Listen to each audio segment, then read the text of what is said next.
بسم اللہ الرحمن الرحیم۔ پیش خدمت ہے کہانی عمرو کی بیٹی۔ خواجہ عمرو عیار کی ایک ہی بیٹی تھی جس کا نام تھا مہلکہ بیگم، مگر لوگ اسے آفت کے نام سے پکارتے تھے کیونکہ عیاری تو اس کی گٹی میں پڑی ہوئی تھی، اور پھر وہ خاصی پڑھی لکھی اور خطرناک حد تک ذہین بھی تھی۔ خواجہ عمرو عیار جب بھی گھر آتا وہ اپنی بیٹی کو عیاری کا فن سکھاتا رہتا۔ وہ چاہتا تھا کہ اس کی بیٹی بھی عیاری میں اس کی طرح نام پیدا کرے اور پوری دنیا میں اس کی عیاری کی دھوم مچ جائے۔ کچھ تو عمرو عیار نے اسے عیاری کے گر سکھائے تھے، کچھ اس نے اپنی ذہانت سے ایجاد کر لیے تھے، اسی لیے لوگ اس کی عیاریاں دیکھ دیکھ کر اسے آفت کے نام سے پکارنے لگے تھے۔ سب لوگوں کا خیال تھا کہ آفت عیاری میں اپنے باپ سے بھی 2 جوتے آگے جائے گی، مگر عمرو عیار نے ابھی تک اسے لشکر میں جانے کی اجازت نہیں دی تھی۔ وہ نہیں چاہتا تھا کہ اس کی بیٹی جادوگروں کے ہتھے چڑھ کر دکھ اٹھائے، گو اسے آفت کی عیاری پر مکمل بھروسہ تھا، مگر پھر بھی وہ ڈرتا تھا کیونکہ جادوگر بے حد ظالم تھے۔ اسی لیے جب بھی وہ امیر حمزہ کے ساتھ کسی مہم پر جاتا، وہ خاص طور پر آفت کو ہدایت کر کے جاتا کہ وہ گھر سے باہر نہ جائے۔ جبکہ آفت لشکر کے ساتھ جانے کی ضد کرتی تو خواجہ عمرو عیار اسے بے حد اصرار پر وعدہ کرتا کہ آئندہ مہم پر وہ ضرور اسے ساتھ لے جائے گا، اور آفت خاموش ہو جاتی۔ مگر جب اسے خبر ملی کہ اس کے باپ خواجہ عمرو عیار کو شہنشاہ طلسم نے قید کر لیا ہے تو وہ صبر نہ کر سکی، اور اس نے جادوگروں کے لشکر میں جا کر اپنے باپ کو چھڑانے کا مکمل ارادہ کر لیا۔ پہلے تو اس کی ماں نے اسے جانے کی اجازت دینے سے انکار کر دیا، مگر آفت کے بے حد اصرار پر مجبوراً اس نے اسے جانے کی اجازت دے دی۔ آفت نے عیاری کا تمام سامان اٹھایا اور پھر بیس بدل کر وہ ایک رات کو گھر سے نکل کھڑی ہوئی۔ اسے امیر حمزہ کے لشکر کے متعلق صحیح تو معلوم نہیں تھا کہ وہ کہاں ہے، البتہ اتنا ضرور معلوم تھا کہ وہ طلسم ہوشربا کی سرحد پر موجود ہے۔ چنانچہ وہ پوچھتی ہوئی منزلوں پر منزلیں مارتی آخر 1 ماہ کے بعد طلسم ہوشربا کی سرحد کے قریب پہنچنے میں کامیاب ہو گئی۔ گو اسے اچھی طرح معلوم تھا کہ اگر وہ لشکر میں چلی گئی تو وہاں خواجہ عمرو عیار کے بے حد دوست جو اسے پہچانتے ہیں اور اس کی خوب خاطر و مدارت کی جائے گی، مگر چونکہ اس نے اپنے باپ کو چھڑانا تھا، اسی لیے اس نے امیر حمزہ کے لشکر میں جانے کی بجائے یہ مناسب سمجھا کہ وہ طلسم ہوشربا میں داخل ہو جائے اور جادوگروں کی ہمدردیاں حاصل کر کے اس جگہ تک پہنچ جائے جہاں اس کا باپ قید ہے۔ یہ فیصلہ کر کے اس نے ایک بار پھر بیس بدلا اور بوڑھی عورت کے روپ میں آ گئی۔ اس کے ہاتھ میں لاٹھی تھی جسے ٹیکتی ہوئی وہ طلسم ہوشربا کی سرحد کی طرف چل پڑی۔ سرحد کے قریب پہنچتے ہی اس نے دیکھا کہ ایک آگ کی دیوار ہے جو آسمان تک بلند چلی گئی ہے۔ وہ سمجھ گئی کہ یہاں سے طلسم کی سرحد شروع ہوتی ہے۔ وہ آہستہ آہستہ چلتی ہوئی دیوار کے قریب ہوتی چلی گئی۔ اب اسے آگ کی بے پناہ گرمی بھی محسوس ہونے لگی تھی، اور جب اس نے دیکھا کہ اس سے اور آگے جانے پر وہ کہیں جل ہی نہ جائے تو وہ رک گئی اور پھر زور زور سے چیخنے لگی، شہنشاہ افراسیاب میری بات سنو، میں دنیا کی عظیم عیارہ ہوں، میرا نام آفت ہے۔ آفت مجھے رات خواب میں عیار دیوتا کی طرف سے حکم ملا ہے کہ میں تمہارے ساتھ مل کر عمرو عیار اور امیر حمزہ کو نیست و نابود کر دوں۔ اس حکم کے تحت میں یہاں آئی ہوں، مجھے اپنے پاس فوراً بلا لو، ورنہ بعد میں پچھتانا پڑے گا، کہیں عیار دیوتا اپنا حکم واپس نہ لے لیں۔ آفت کی آواز کافی دیر تک گونجتی رہی اور آفت آواز دے کر خاموشی سے وہیں بیٹھ گئی۔ اسے اچھی طرح معلوم تھا کہ اس کی آواز طلسم ہوشربا کے سرحدی دربانوں تک پہنچ گئی ہوگی، اور وہ فوراً اسے پیغام لے کر افراسیاب تک پہنچا دے گا، اور پھر عیار دیوتا کا نام سن کر وہ اسے بلا لے گا۔ اسے وہاں بیٹھے ہوئے تقریباً آدھا گھنٹہ گزرا تھا کہ اچانک آگ کی دیوار درمیان سے پھٹ گئی اور اب وہاں ایک راستہ سا بن گیا۔ راستے کے آخری سرے پر ایک سونے کا پتلا کھڑا تھا۔ سونے کے پتلے کی چمکدار آنکھیں آفت پر جمی ہوئی تھیں۔ وہ چند لمحے بغور آفت کو دیکھتا رہا، پھر تیزی سے آگے بڑھا اور راستے کے پہلے حصے پر آ کر رک گیا۔ اس کا منہ کھلا اور پھر اس میں سے ایک گونجدار آواز سنائی دی، آفت عیارہ، تمہارا پیغام شہنشاہ افراسیاب تک پہنچ گیا ہے اور اس نے تمہیں اپنے دربار میں بلایا ہے۔ میرے پیچھے پیچھے چلی آؤ۔ ہاں، یاد رکھنا شہنشاہ افراسیاب بہت بڑا جادوگر ہے۔ اگر تم نے شرارت کرنے یا دھوکہ دینے کی کوشش کی تو تمہارا عبرتناک حشر ہوگا۔ پتلے نے اس سے مخاطب ہو کر کہا، ارے بے وقوف پتلے، تمہارے جیسے بے وقوف پتلوں نے تو ہی امیر حمزہ کو اور عمرو عیار کو اتنا دلیر کر دیا ہے کہ وہ شہنشاہ افراسیاب کے سامنے اکڑتے پھر رہے ہیں۔ میں نے خود تو شہنشاہ افراسیاب کو پیغام بھیجا ہے اور اب خود ہی شرارت کروں گی۔ شرارت کرنے والے علیل اعلان نہیں آیا کرتے، چھپ کر آتے ہیں۔ چلو جلدی کرو، مجھے شہنشاہ کے پاس پہنچا دو، وقت ضائع نہ کرو۔ آفت نے لاٹھی اٹھا کر آگ کی دیوار کی طرف بڑھاتے ہوئے کہا، میرا ہاتھ پکڑ لو اور اپنی آنکھیں بند کر لو، جب میں کہوں تب کھولنا، پتلے نے قدرے شرمندہ لہجے میں کہا، اور آفت نے پتلے کا ہاتھ پکڑ لیا اور آنکھیں بند کر لیں۔ آنکھیں بند ہوتے ہی اسے ایسا محسوس ہوا جیسے اس کے قدموں تلے سے زمین غائب ہو گئی ہو، اور پھر چند لمحوں بعد اس کے پیروں نے دوبارہ زمین محسوس کرنی شروع کر دی، اور اسی لمحے پتلے کی آواز سنائی دی، اپنی آنکھیں کھولو۔ اور آفت نے آنکھیں کھول دیں، اور پھر وہ یہ دیکھ کر حیران رہ گئی کہ وہ ایک انتہائی خوبصورت باغ کے دروازے پر کھڑی ہے۔ دروازے کے اندر چلی جاؤ، باغ میں شہنشاہ افراسیاب دربار لگائے بیٹھے ہیں، پتلے نے اسے سمجھاتے ہوئے کہا۔ ہاں ہاں، مجھے معلوم ہے، میرے کان نہ کھاؤ اور بھاگ جاؤ، آفت نے غصیلے لہجے میں پتلے سے کہا، اور پھر لاٹھی ٹیکتی ہوئی دروازے کی طرف بڑھنے لگی۔ وہ دل ہی دل میں اپنی عیاری پر خوش تھی کہ اس طرح اس نے شہنشاہ افراسیاب کو بے وقوف بنایا ہے، اور کتنی آسانی سے وہ اس کے دربار تک پہنچ گئی ہے۔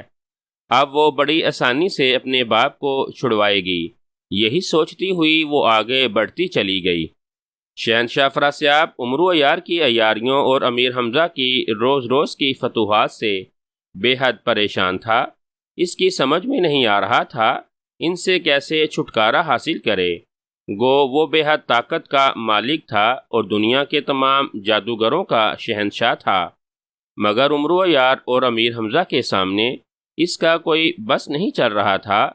آخر سوچ سوچ کر اس نے 40 گھنٹوں کا سامری چلہ کاٹنے کا فیصلہ کیا، تاکہ چلے کے بعد سامری اسے وہ ترکیب بتا سکے جس سے وہ ان دونوں کو شکست دے دے۔ چنانچہ یہ فیصلہ کرتے ہی وہ چلے میں بیٹھ گیا، اور 40ویں گھنٹے میں سامری کی روح خود اس کے پاس آئی، اور اس نے افراسیاب کو بتایا کہ جب تک وہ جمشید کی انگوٹھی نہ حاصل کرے اس وقت تک وہ اسی طرح شکست کھاتا رہے گا۔ جیسے ہی جمشید کی طلسمی انگوٹھی اس کے ہاتھ میں آئی، اس کی شکست فتح میں تبدیل ہو جائے گی۔ شہنشاہ افراسیاب سامری کی یہ بات سن کر بے حد خوش ہوا، مگر اسے معلوم نہیں تھا کہ جمشید کی انگوٹھی کہاں موجود ہے۔ یہ صرف جمشید یا سامری ہی کو معلوم ہو سکتا تھا، اسی لیے وہ سامری کے سامنے سجدے میں گر پڑا اور گڑ گڑا کر کہنے لگا، جادوگروں کے آقا، سامری جادوگر، مجھے بتاؤ کہ جمشید کی انگوٹھی کہاں ہے اور میں اسے کیسے حاصل کر سکتا ہوں؟ چند لمحے سامری جادوگر کی روح خاموش کھڑی سوچتی رہی، اور پھر اس نے اپنی بھیانک آواز میں جواب دیتے ہوئے کہا، سنو افراسیاب، جمشید کی انگوٹھی حاصل کرنا بے حد مشکل ہے۔ گو تم اس وقت دنیا کے سب سے بڑے جادوگر ہو، مگر تم بھی آسانی سے وہ انگوٹھی حاصل نہیں کر سکتے۔ البتہ تلسم ہوشربا کے 7ویں طبق میں ایک شہزادی چاند جادو رہتی ہے، وہ میری نسل میں سے ہے، تم اسے بلا کر اس سے شادی کر لو اور اسے سب سے بڑی ملکہ بنا لو، اور پھر اسے جادوگروں کا لشکر دے کر انگوٹھی حاصل کرنے کے لیے بھیج دو۔ میری روح اس کا ساتھ دے گی اور شاید وہ انگوٹھی حاصل کرنے میں کامیاب ہو جائے۔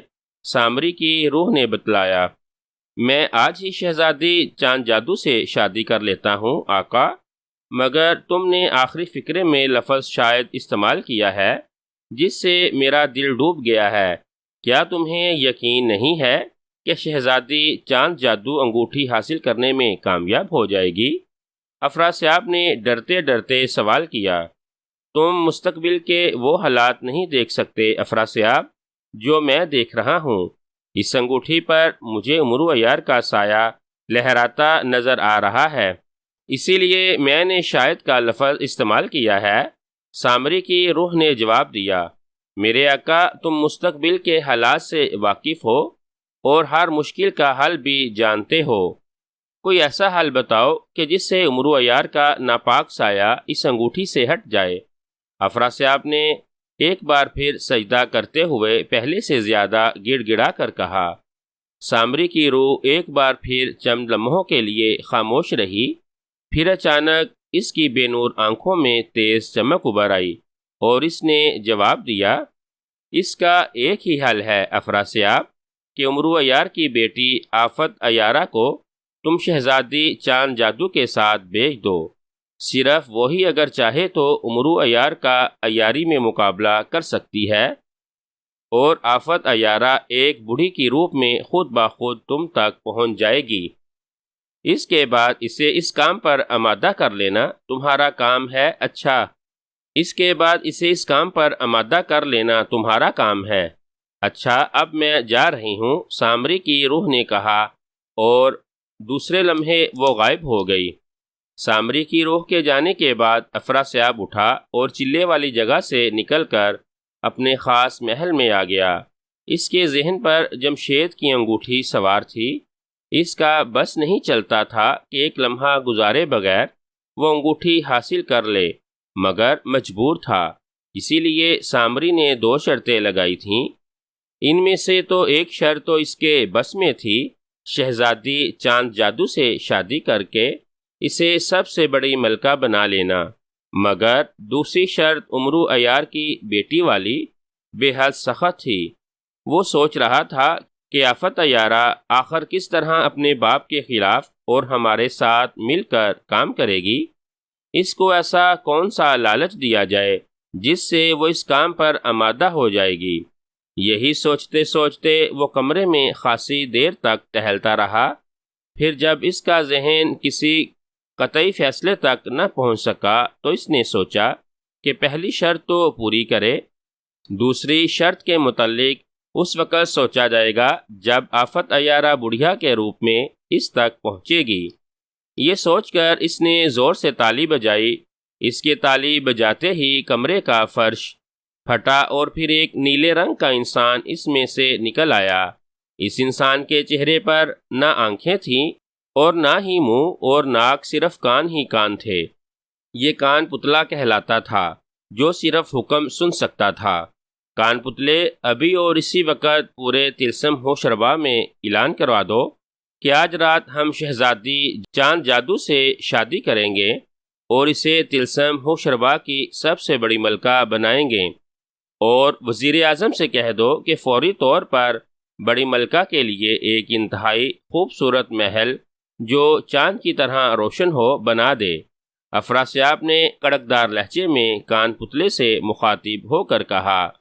اس کی بات ختم ہوتے ہی کان پتلے کا منہ پیدا ہو گیا اور اس نے فوراً افراسیاب کو سجدہ کرتے ہوئے جواب دیا، میں نے سن لیا آقا، اور میں نے اعلان کر دیا آقا۔ اس کے ساتھ ہی اس کا منہ غائب ہو گیا۔ جاؤ، افراسیاب نے مطمئن لہجے میں کہا، اور کان پتلا فرش میں غائب ہو گیا۔ اسے معلوم تھا کہ جو کچھ اس نے کہا ہے کان پتلے کی معرفت اسی لمحے تلسم ہوشربا میں موجود ہر شخص نے سن لیا ہوگا، اور اس کے حکم کے لیے کام شروع ہو گیا ہوگا۔ چنانچہ وہ اطمینان سے اپنے تخت پر بیٹھ گیا۔ پھر اس رات پورے طلسم ہوشربا میں زبردست جشن منایا گیا، اور شہنشاہ افراسیاب نے شہزادی چاند جادو کو اپنی 10,18,000ویں بیوی بنا لیا۔ گو اس لحاظ سے اس کا نمبر 10,18,000واں ہونا چاہیے تھا، مگر سامری کی روح کے ہدایت کے مطابق اس نے شادی چاند جادو کو سب سے بڑی ملکہ کا خطاب دیا، اور اب شہزادی چاند جادو اس کی بیویوں میں سب سے زیادہ قابل عزت گردانی جانے لگی۔ شادی کو ہوئے 2 دن گزر چکے تھے، اور شہنشاہ افراسیاب بڑی ملکہ چاند جادو کو یہ بھی بتا چکا تھا کہ سامری کی روح کی ہدایت کے مطابق اسے جا کر جمشید کی انگوٹھی حاصل کرنی ہے۔ اگر وہ یہ انگوٹھی حاصل کرے تو اسے طلسم ہوشربا کا سب سے بڑا اعزاز دیا جائے گا، اور وہ یہ کہ اسے آب حیات کا ایک پیالہ پینے کے لیے دیا جائے گا، جسے پینے کے بعد وہ قیامت تک نہ صرف زندہ رہے گی بلکہ اسی طرح خوبصورت اور حسین بھی رہے گی۔ ملکہ چاند جادو اس اعزاز کے متعلق سن کر بے حد خوش ہوئی، اور اس نے قطعی ارادہ کر لیا چاہے کچھ بھی کیوں نہ ہو جائے وہ یہ انگوٹھی ضرور حاصل کرے گی۔ شہنشاہ افراسیاب نے جب ملکہ چاند جادو کو اس اعزاز کے متعلق بتلایا، اور ملکہ چاند جادو اس اعزاز کے متعلق سن کر جس طرح خوش ہوئی تھی، اس بات پر شہنشاہ افراسیاب کے ذہن میں اچانک ایک خیال آیا، اور اس خیال کے آتے ہی وہ خوشی سے اچھل پڑا۔ اسے یقین ہو گیا کہ اب امرو عیار کی بیٹی آفت عیارہ کو ضرور جمشید کی انگوٹھی حاصل کرنے، اور اگر امرو عیار ہمارے مقابلے پر آیا تو اس سے مقابلہ کرنے پر تیار کر لے گا۔ اس نے آفت عیارہ کو بھی آب حیات کا پیالہ دینے کا سوچ لیا، بشرطیہ وہ انگوٹھی حاصل کرنے کے لیے ملکہ چاند جادو کی امداد کرے، اور اسے یقین تھا کہ آفت عیارہ اس شرط پر ضرور تیار ہو جائے گی، کیونکہ ہر عورت کی یہ فطری خواہش ہوتی ہے کہ ہمیشہ جوان اور خوبصورت رہے، اور آب حیات کا پیالہ پینے کے بعد یہ خواہش پوری ہو سکتی تھی۔ اسے یقین تھا کہ آفت عیارہ کو اگر آب حیات کے پیالے کی لالچ دیا جائے تو وہ ضرور تیار ہو جائے گی۔ ابھی وہ یہی سوچ رہا تھا کہ اچانک دروازہ کھلا، اور ایک خوبصورت کنیز اندر داخل ہوئی۔ اس کے ہاتھ میں سبز رنگ کا ایک کاغذ تھا۔ اس نے وہ کاغذ بڑے ادب سے افراسیاب کے سامنے رکھ دیا، اور پھر سر جھکا کر کھڑی ہو گئی۔ افراسیاب کاغذ دیکھتے ہی سمجھ گیا کہ یہ طلسم ہوشربا کی بیرونی سرحد کے دربانوں کا اطلاعی پرچہ ہے۔ اس نے کاغذ اٹھا کر پڑھا۔ اس میں دربان کی طرف سے آفت عیارہ کا پیغام لکھا ہوا تھا۔ پیغام پڑھتے ہی وہ خوشی سے اچھل کھڑا ہوا۔ آفت عیارہ کا تو وہ اس دن سے انتظار کر رہا تھا جس دن سے سامری کی روح نے اسے بتلایا تھا۔ چنانچہ جیسے ہی آفت عیارہ کا پیغام ملا، اس نے اسی وقت کنیز کو کہا کہ وہ دربار خاص کا اعلان کر دے، اور دربان پتلے کو کہے کہ وہ آفت عیارہ کو فوری طور پر اس کے دربار میں بڑی عزت و احترام سے حاضر کرے۔ کنیز اس کا حکم سن کر ادب بجا لائی اور پھر باہر نکل گئی۔ افراسیاب کے چہرے پر خوشی پھوٹی پڑ رہی تھی۔ وہ تصور ہی تصور میں جمشید کی انگوٹھی اپنی انگلی میں دیکھ رہا تھا، اور اپنے تصور میں ہی خوش ہو رہا تھا۔ اسی لمحے وہی کنیز دوبارہ داخل ہوئی، اور اس نے دربار خاص کی اطلاع دی، اور افراسیاب اپنا شاہی عصا ہاتھ میں لے کر دربار خاص کی طرف چل پڑا۔ جب آفت عیارہ باغ کے دروازے میں داخل ہوئی تو دروازے پر کھڑے دربان نے بلند آواز میں پکار کر کہا، آفت عیارہ شہنشاہ افراسیاب کے حضور میں حاضر ہو رہی ہے، اور اس کی آواز دور دور تک پھیلتی چلی گئی۔ آفت عیارہ تو باغ کی خوبصورتی دیکھ کر حیرت سے دنگ رہ گئی۔ اتنا خوبصورت باغ اس نے کبھی تصور میں بھی نہیں دیکھا تھا۔ یقیناً یہ باغ جنت سے بھی زیادہ خوبصورت تھا۔ قسم قسم کے اور رنگا رنگ خوشبو پھولوں سے باغ کی فضا مہکی ہوئی تھی۔ سرسبز اور شاداب درختوں پر انتہائی خوبصورت پرندے اچھل کود کر رہے تھے۔ درختوں پر عجیب و غریب کے قسم کے پھول لٹک رہے تھے۔ باغ کے عین درمیان میں اس نے دیکھا کہ انتہائی خوبصورت اور خالص سونے اور جواہرات سے بنے ہوئے مورنما تخت پر شہنشاہ فراسیاب بڑی آن بان سے بیٹھا ہوا تھا۔ اس کے سر پر سونے کا ہی خوبصورت تاج تھا اور ہاتھ میں سونے کا شاہی عصا۔ اس کا لباس قیمتی جواہرات سے بنا ہوا تھا۔ اس کے ساتھ ہی دوسرے تخت پر اس کی بڑی ملکہ چاند جادو بیٹھی ہوئی تھی۔ وہ بے حد خوبصورت تھی، اتنی خوبصورت کہ چاند بھی اس کو دیکھ کر شرمائے، اور ایک دائرے میں جادوگر اور جادوگرنیاں سر جھکائے بڑے ادب سے کھڑی تھیں۔ شہنشاہ فراسیاب کی خدمت میں آفت عیارہ سلام عرض کرتی ہے۔ آفت عیارہ نے سر جھکا کر شاہی آداب بجا لاتے ہوئے کہا، آؤ آفت عیارہ، ہم تمہیں طلسم ہوشربا میں خوش آمدید کہتے ہیں، آؤ بیٹھو۔ شہنشاہ نے اپنے دائیں طرف خالی جگہ کی طرف اشارہ کرتے ہوئے کہا۔ اس کے اشارہ کرتے ہی وہاں ایک انتہائی خوبصورت کرسی وجود میں آئی۔ آفت عیارہ بڑے فخر سے چلتی ہوئی اس کرسی پر بیٹھ گئی۔ اس کے وہاں بیٹھتے ہی شہنشاہ نے ایک اور اشارہ کیا اور دو انتہائی خوبصورت پرندے اپنی چونچوں میں ایک ٹرے اٹھائے اڑتے ہوئے اس کے سامنے آئے، اور ان کے وہاں پہنچتے ہی کرسی کے سامنے ہاتھی دانت کی انتہائی خوبصورت میز بن گئی، اور پرندوں نے وہ ٹرے اس میز پر رکھ دی، اور پھر آفت عیارہ کے سامنے انہوں نے سر جھکا لیا۔ ان کے منہ سے انسانی آواز نکلی، خوش آمدید، اور پھر وہ تیزی سے اڑ کر ہوا میں غائب ہو گئے۔ ٹرے پر سونے کی خوبصورت سراہی اور جام رکھا ہوا تھا۔ لو آفت عیارہ، یہ طلسم ہوشربا شاہی مشروب ہے، اسے پیو، تمہاری تھکاوٹ دور ہو جائے گی، شہنشاہ فراسیاب نے مسکراتے ہوئے کہا۔ آفت عیارہ نے سراہی میں سے جام بھرا اور پھر جام کو ناک سے لگا کر سونگھا کہ کہیں شراب نہ ہو، مگر وہ شراب کی بجائے کسی قسم کا شربت تھا۔ اس کا رنگ موتیا تھا۔ آفت عیارہ نے جام کو منہ سے لگایا۔ شربت انتہائی خوش ذائقہ تھا، اسی لیے وہ ایک ہی سانس میں پورا جام پی گئی۔ اس نے جب جام ٹرے میں رکھا تو اسے محسوس ہوا کہ اس کا جسم واقعی ہلکا پھلکا ہو گیا ہے اور راستے کی تمام تھکاوٹ دور ہو گئی ہے۔ آفت عیارہ، اس سے ملو، یہ میری سب سے بڑی ملکہ چاند جادو ہے، شہنشاہ فراسیاب نے ملکہ سے اس کا تعارف کرواتے ہوئے کہا، اور آفت عیارہ نے مسکراتے ہوئے چاند جادو کو سلام کیا۔ اب بتاؤ آفت عیارہ، تم ہمارے طلسم میں کس لیے آئی ہو اور کیا چاہتی ہو؟ شہنشاہ فراسیاب نے بڑے سنجیدہ لہجے میں سوال کیا۔ شہنشاہ طلسم، مجھے عیار دیوتا نے تمہاری مدد کے لیے بھیجا ہے۔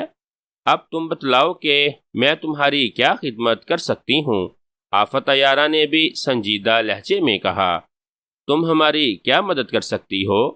آفت عیارہ، تمہیں معلوم ہے کہ میں شہنشاہ طلسم ہوں، 81 لاکھ جادوگر اور جادوگرنیاں میری تابع ہیں، اور میں جو چاہوں کر سکتا ہوں۔ مجھے تمہاری مدد کی کیا ضرورت ہو سکتی ہے؟ افراسیاب نے بڑے مغرورانہ لہجے میں کہا۔ شہنشاہ، گو تم بے حد طاقتور ہو، مگر بعض مسائل ایسے ہوتے ہیں جہاں تمہاری طاقت کام نہیں آتی۔ عیار دیوتا دنیا کے تمام عیاروں کا دیوتا ہے۔ اسے سب معلوم ہے کہ اس شکست کی سب سے بڑی وجہ امرو عیار ہے، اور تم چاہے کتنے بھی طاقتور ہو جاؤ، تم یا تمہارے جادوگر امرو عیار کو شکست نہیں دے سکتے۔ تم اس معاملے میں بے بس ہو۔ بولو، کیا تم بے بس نہیں ہو؟ بولو، کیا میں غلط کہہ رہی ہوں؟ آفت عیارہ نے بھی بڑے فخریہ لہجے میں کہا۔ ہاں آفت عیارہ، تم نے ٹھیک کہا، واقعی امرو عیار میرے بس سے باہر ہے۔ ابھی پچھلے دنوں میں نے بڑی کوشش کی کہ امرو عیار کو قید کیا، مگر وہ نامراد بچ نکلنے میں کامیاب ہو گیا، اور نہ صرف بچ نکلا بلکہ اس نے میرے بڑے طاقتور جادوگروں کو بھی قتل کر دیا ہے۔ شہنشاہ فراسیاب کو امرو عیار کے نام پر جھکنا ہی پڑا۔ ہاں، اسی لیے تو عیار دیوتا نے مجھے بھیجا ہے۔ اگر امرو عیار کا اس دنیا میں کوئی مقابلہ کر سکتا ہے تو میں، آفت عیارہ نے سینے پر ہاتھ مارتے ہوئے کہا۔ ویسے وہ دل ہی دل میں خوش ہو رہی تھی کہ اس کا باپ بچ نکلنے میں کامیاب ہو چکا ہے۔ گو اس کا طلسم میں آنے کا واحد مقصد بھی یہی تھا کہ وہ اپنے باپ کو بچائے، اور باپ کے جانے کے بعد اب اس کا یہاں کوئی کام نہیں تھا۔ مگر اس نے سوچا اگر آ ہی گئی ہے تو پھر یہاں سے کچھ نہ کچھ کر کے ہی جائے تاکہ اپنے باپ کو فخر سے بتلا تو سکے۔ آفت عیارہ، سوچ لو تم جو کچھ کہہ رہی ہو کیا وہ سچ ہے؟ تم جانتی ہو کہ مجھے سب کچھ معلوم ہوتا ہے، اسی لیے مجھ سے چھپانا بیکار ہے، اور میں اپنے سامنے جھوٹ بولنے والوں کو عبرتناک سزا دیتا ہوں۔ شہنشاہ افراسیاب نے قدرے تلخ لہجے میں جواب دیا، میں نے کیا جھوٹ بولا ہے شہنشاہ؟ گستاخی معاف، مجھے عیار دیوتا نے آپ کے پاس بھیجا ہے۔ میں خود اپنی مرضی سے نہیں آئی، اور نہ ہی میں آپ کی غلام ہوں۔ ملزموں کی بجائے مہمانوں کا سا سلوک کریں۔ اگر آپ نے اس طرح مجھ سے تلخ لہجے میں بات کی تو میں واپس چلی جاؤں گی اور عیار دیوتا کو کہہ دوں گی، پھر آپ جانیں اور عیار دیوتا۔ آفت عیارہ نے بھی غصیلے لہجے میں جواب دیا، آفت عیارہ، تم ہماری مہمان ہو اور ہم عیار دیوتا کے ممنوع ہیں کہ وہ ہماری امداد پر آمادہ ہے۔ دراصل تم نے امرو عیار کے ساتھ مقابلے کی بات کی، حالانکہ مجھے معلوم ہے کہ تم خود امرو عیار کی بیٹی ہو۔ بھلا بیٹی باپ سے کیسے مقابلہ کر سکتی ہے؟ شہنشاہ افراسیاب نے اس بار قدرے نرم لہجے میں کہا۔ افراسیاب کی بات سن کر ایک بار تو آفت عیارہ کا رنگ زرد پڑ گیا، کیونکہ اس کے تو تصور میں بھی نہیں تھا کہ شہنشاہ اس کا یہ راز جانتا ہوگا، مگر وہ بھی امرو عیار کی بیٹی تھی۔ فوراً ہی وہ سنبھل گئی اور اسے اس بات نے حوصلہ دے دیا کہ جب شہنشاہ شروع ہی سے اس کے متعلق جانتا تھا تو کوئی خاص بات ہی ہوگی جس کی وجہ سے اس کے ساتھ اتنا اچھا سلوک کیا جا رہا ہے، ورنہ وہ تو اسے فوراً ہی قتل کرا دیتا۔ چنانچہ اس نے فوراً ہی بات بناتے ہوئے کہا، شہنشاہ حضور، آپ عیاروں کے متعلق کچھ نہیں جانتے۔ یہ ٹھیک ہے کہ میں امرو عیار کی بیٹی ہوں، مگر جہاں تک عیاری کا تعلق ہے، اگر کسی وقت میرے مقابلے میں میرا باپ بھی آ گیا تو میں اسے نہیں بخشوں گی، اور اسی طرح میرا باپ بھی عیاری میں میرا خیال نہیں کرے گا۔ بہت خوب، تمہاری یہ بات سن کر مجھے خوشی ہوئی ہے، مگر اس کی آزمائش چاہتا ہوں، شہنشاہ نے مسکراتے ہوئے کہا۔ اور آفت عیارہ نے سوچا کہ شہنشاہ شاید اس کے ہاتھوں اس کے باپ کو مروانا چاہتا ہے، چنانچہ فوری طور پر تو اس نے انکار کرنے کا سوچا، مگر پھر اسے خیال آ گیا کہ وہ انکار کرنے سے پہلے اس کی بات سن لے، اسی لیے اس نے بڑے سنجیدہ لہجے میں جواب دیا، دیکھو آفت عیارہ، میری بات غور سے سنو۔ میں چاہتا ہوں کہ جمشید کی انگوٹھی حاصل کروں۔ یہ انگوٹھی حاصل کرنے کے لیے میں کسی بھی جادوگر کو بیچ سکتا ہوں، مگر مجھے اندازہ ہے کہ تمہارا باپ امرو عیار بھی ضرور اس انگوٹھی کو حاصل کرنے کی کوشش کرے گا، اور اس کا مقابلہ کرنے کے لیے کسی کامل عیار کا ہونا ضروری ہے۔ مجھے تمہاری بات کا یقین صرف اس صورت میں آ سکتا ہے جب تم جمشید کی انگوٹھی حاصل کرنے میں میرے ساتھ تعاون کرو، اور اگر تمہارا باپ خواجہ امرو عیار ہمارے مقابلے میں آ کر انگوٹھی حاصل کرنا چاہے تو تم اس کا مقابلہ کر کے اسے شکست دے دو۔ شہنشاہ افراسیاب آخر کار اپنے مقصد پر آ گیا۔ آفت عیارہ شہنشاہ افراسیاب کی بات پر چند لمحے غور کرتی رہی، کیونکہ اسے بھی معلوم تھا کہ جمشید کی انگوٹھی حاصل کرنا بے حد مشکل ہے، اور اگر کوئی شخص وہ انگوٹھی حاصل کرے تو وہ ناقابل تسخیر ہو جائے گا، اور اگر وہ شہنشاہ افراسیاب کے ساتھ تعاون کرے اور شہنشاہ یہ انگوٹھی حاصل کرے تو پھر امیر حمزہ اور خواجہ امرو عیار کبھی بھی طلسم ہوشربا فتح نہیں کر سکیں گے۔ مگر ساتھ ہی وہ فطری طور پر عیارہ بھی تھی، اسی لیے اس نے فوراً ہی ایک منصوبہ بھی دل میں سوچ لیا کہ اگر کسی طرح افراسیاب وہ انگوٹھی حاصل کرے اور وہ شہنشاہ سے عیاری کر کے وہ انگوٹھی خود حاصل کرے تو وہ خود ناقابل تخیر ہو جائے گی اور اس کی عیاری کی پوری دنیا میں دھوم مچ جائے گی، اور اس طرح وہ اپنے باپ کا نام بھی روشن کرے گی اور اس کا باپ بھی اس پر فخر کرے گا۔ چنانچہ اس نے دل ہی دل میں شہنشاہ کا ساتھ دینے کا فیصلہ کر لیا، مگر اس کے باوجود اس نے اپنے باپ کی فطرت کے مطابق فوراً حامی بننے کی بجائے کہا، شہنشاہ سلامت، میں تیار ہوں، مگر اس کے لیے مجھے کیا انعام دیا جائے گا؟ آفت عیارہ نے سوال کیا۔ ہم تمہیں بے شمار مال و دولت دیں گے، اتنا کہ کسی بادشاہ کے پاس بھی نہیں ہوگا۔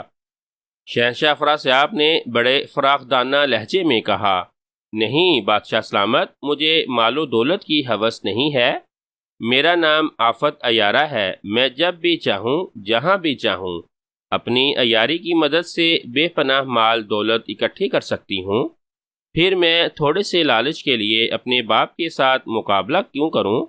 آفت عیارہ نے لاپروانہ لہجے میں جواب دیا، دیکھو آفت عیارہ، اگر تم میری امداد کرو تو تم جو مانگو گی دوں گا، یہ میرا وعدہ رہا۔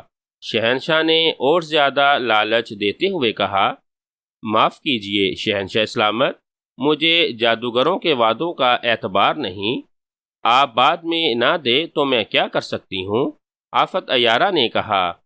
شہنشاہ کچھ دیر سوچتا رہا، پھر اس نے بڑے سنجیدہ لہجے میں کہا، دیکھو آفت عیارہ، اب میں تمہیں ایک ایسی پیشکش کرنے والا ہوں جسے تم یقیناً قبول کر لو گی۔ میں یہ پیشکش کبھی بھی نہ کرتا، مگر میں نے وہ انگوٹھی ضرور حاصل کرنی ہے۔ وہ کیا ہے؟ آفت عیارہ نے بے صبری سے پوچھا۔ دیکھو آفت عیارہ، انگوٹھی حاصل کرنے کے لیے ملکہ چاند جادو جائے گی، تم نے اس کے ساتھ تعاون کرنا ہے۔ اگر تمہارے تعاون سے ملکہ چاند جادو انگوٹھی حاصل کرنے میں کامیاب ہو جائے تو واپسی پر میں تمہیں آب حیات کا ایک پیالہ بطور انعام عنایت کروں گا۔ اس پیالے کو پینے کے بعد تم نہ صرف قیامت تک زندہ رہو گی بلکہ ہمیشہ اس طرح جوان اور خوبصورت بھی رہو گی۔ میرا خیال ہے تمہارے لیے دنیا میں اس سے بڑھ کر اور کوئی انعام نہیں ہو سکتا، شہنشاہ افراسیاب نے کہا، اور اس کی اس پیشکش پر پورا دربان حیران رہ گیا، کیونکہ یہ ایک ایسی پیشکش تھی جس کا وہ خواب میں بھی تصور نہیں کر سکتے تھے۔ وہ آفت عیارہ کی خوش قسمتی پر دل ہی دل میں رقص کرنے لگے۔ آفت عیارہ بھی یہ پیشکش سن کر خوشی سے کھل اٹھی۔ وہ سوچ بھی نہیں سکتی تھی کہ کبھی وہ آب حیات کا پیالہ حاصل کرنے میں کامیاب ہو جائے گی، مگر اس نے شہنشاہ کو آزمانے کے لیے کہا، مگر شہنشاہ حضور، میں آب حیات پی کر کیا کروں گی؟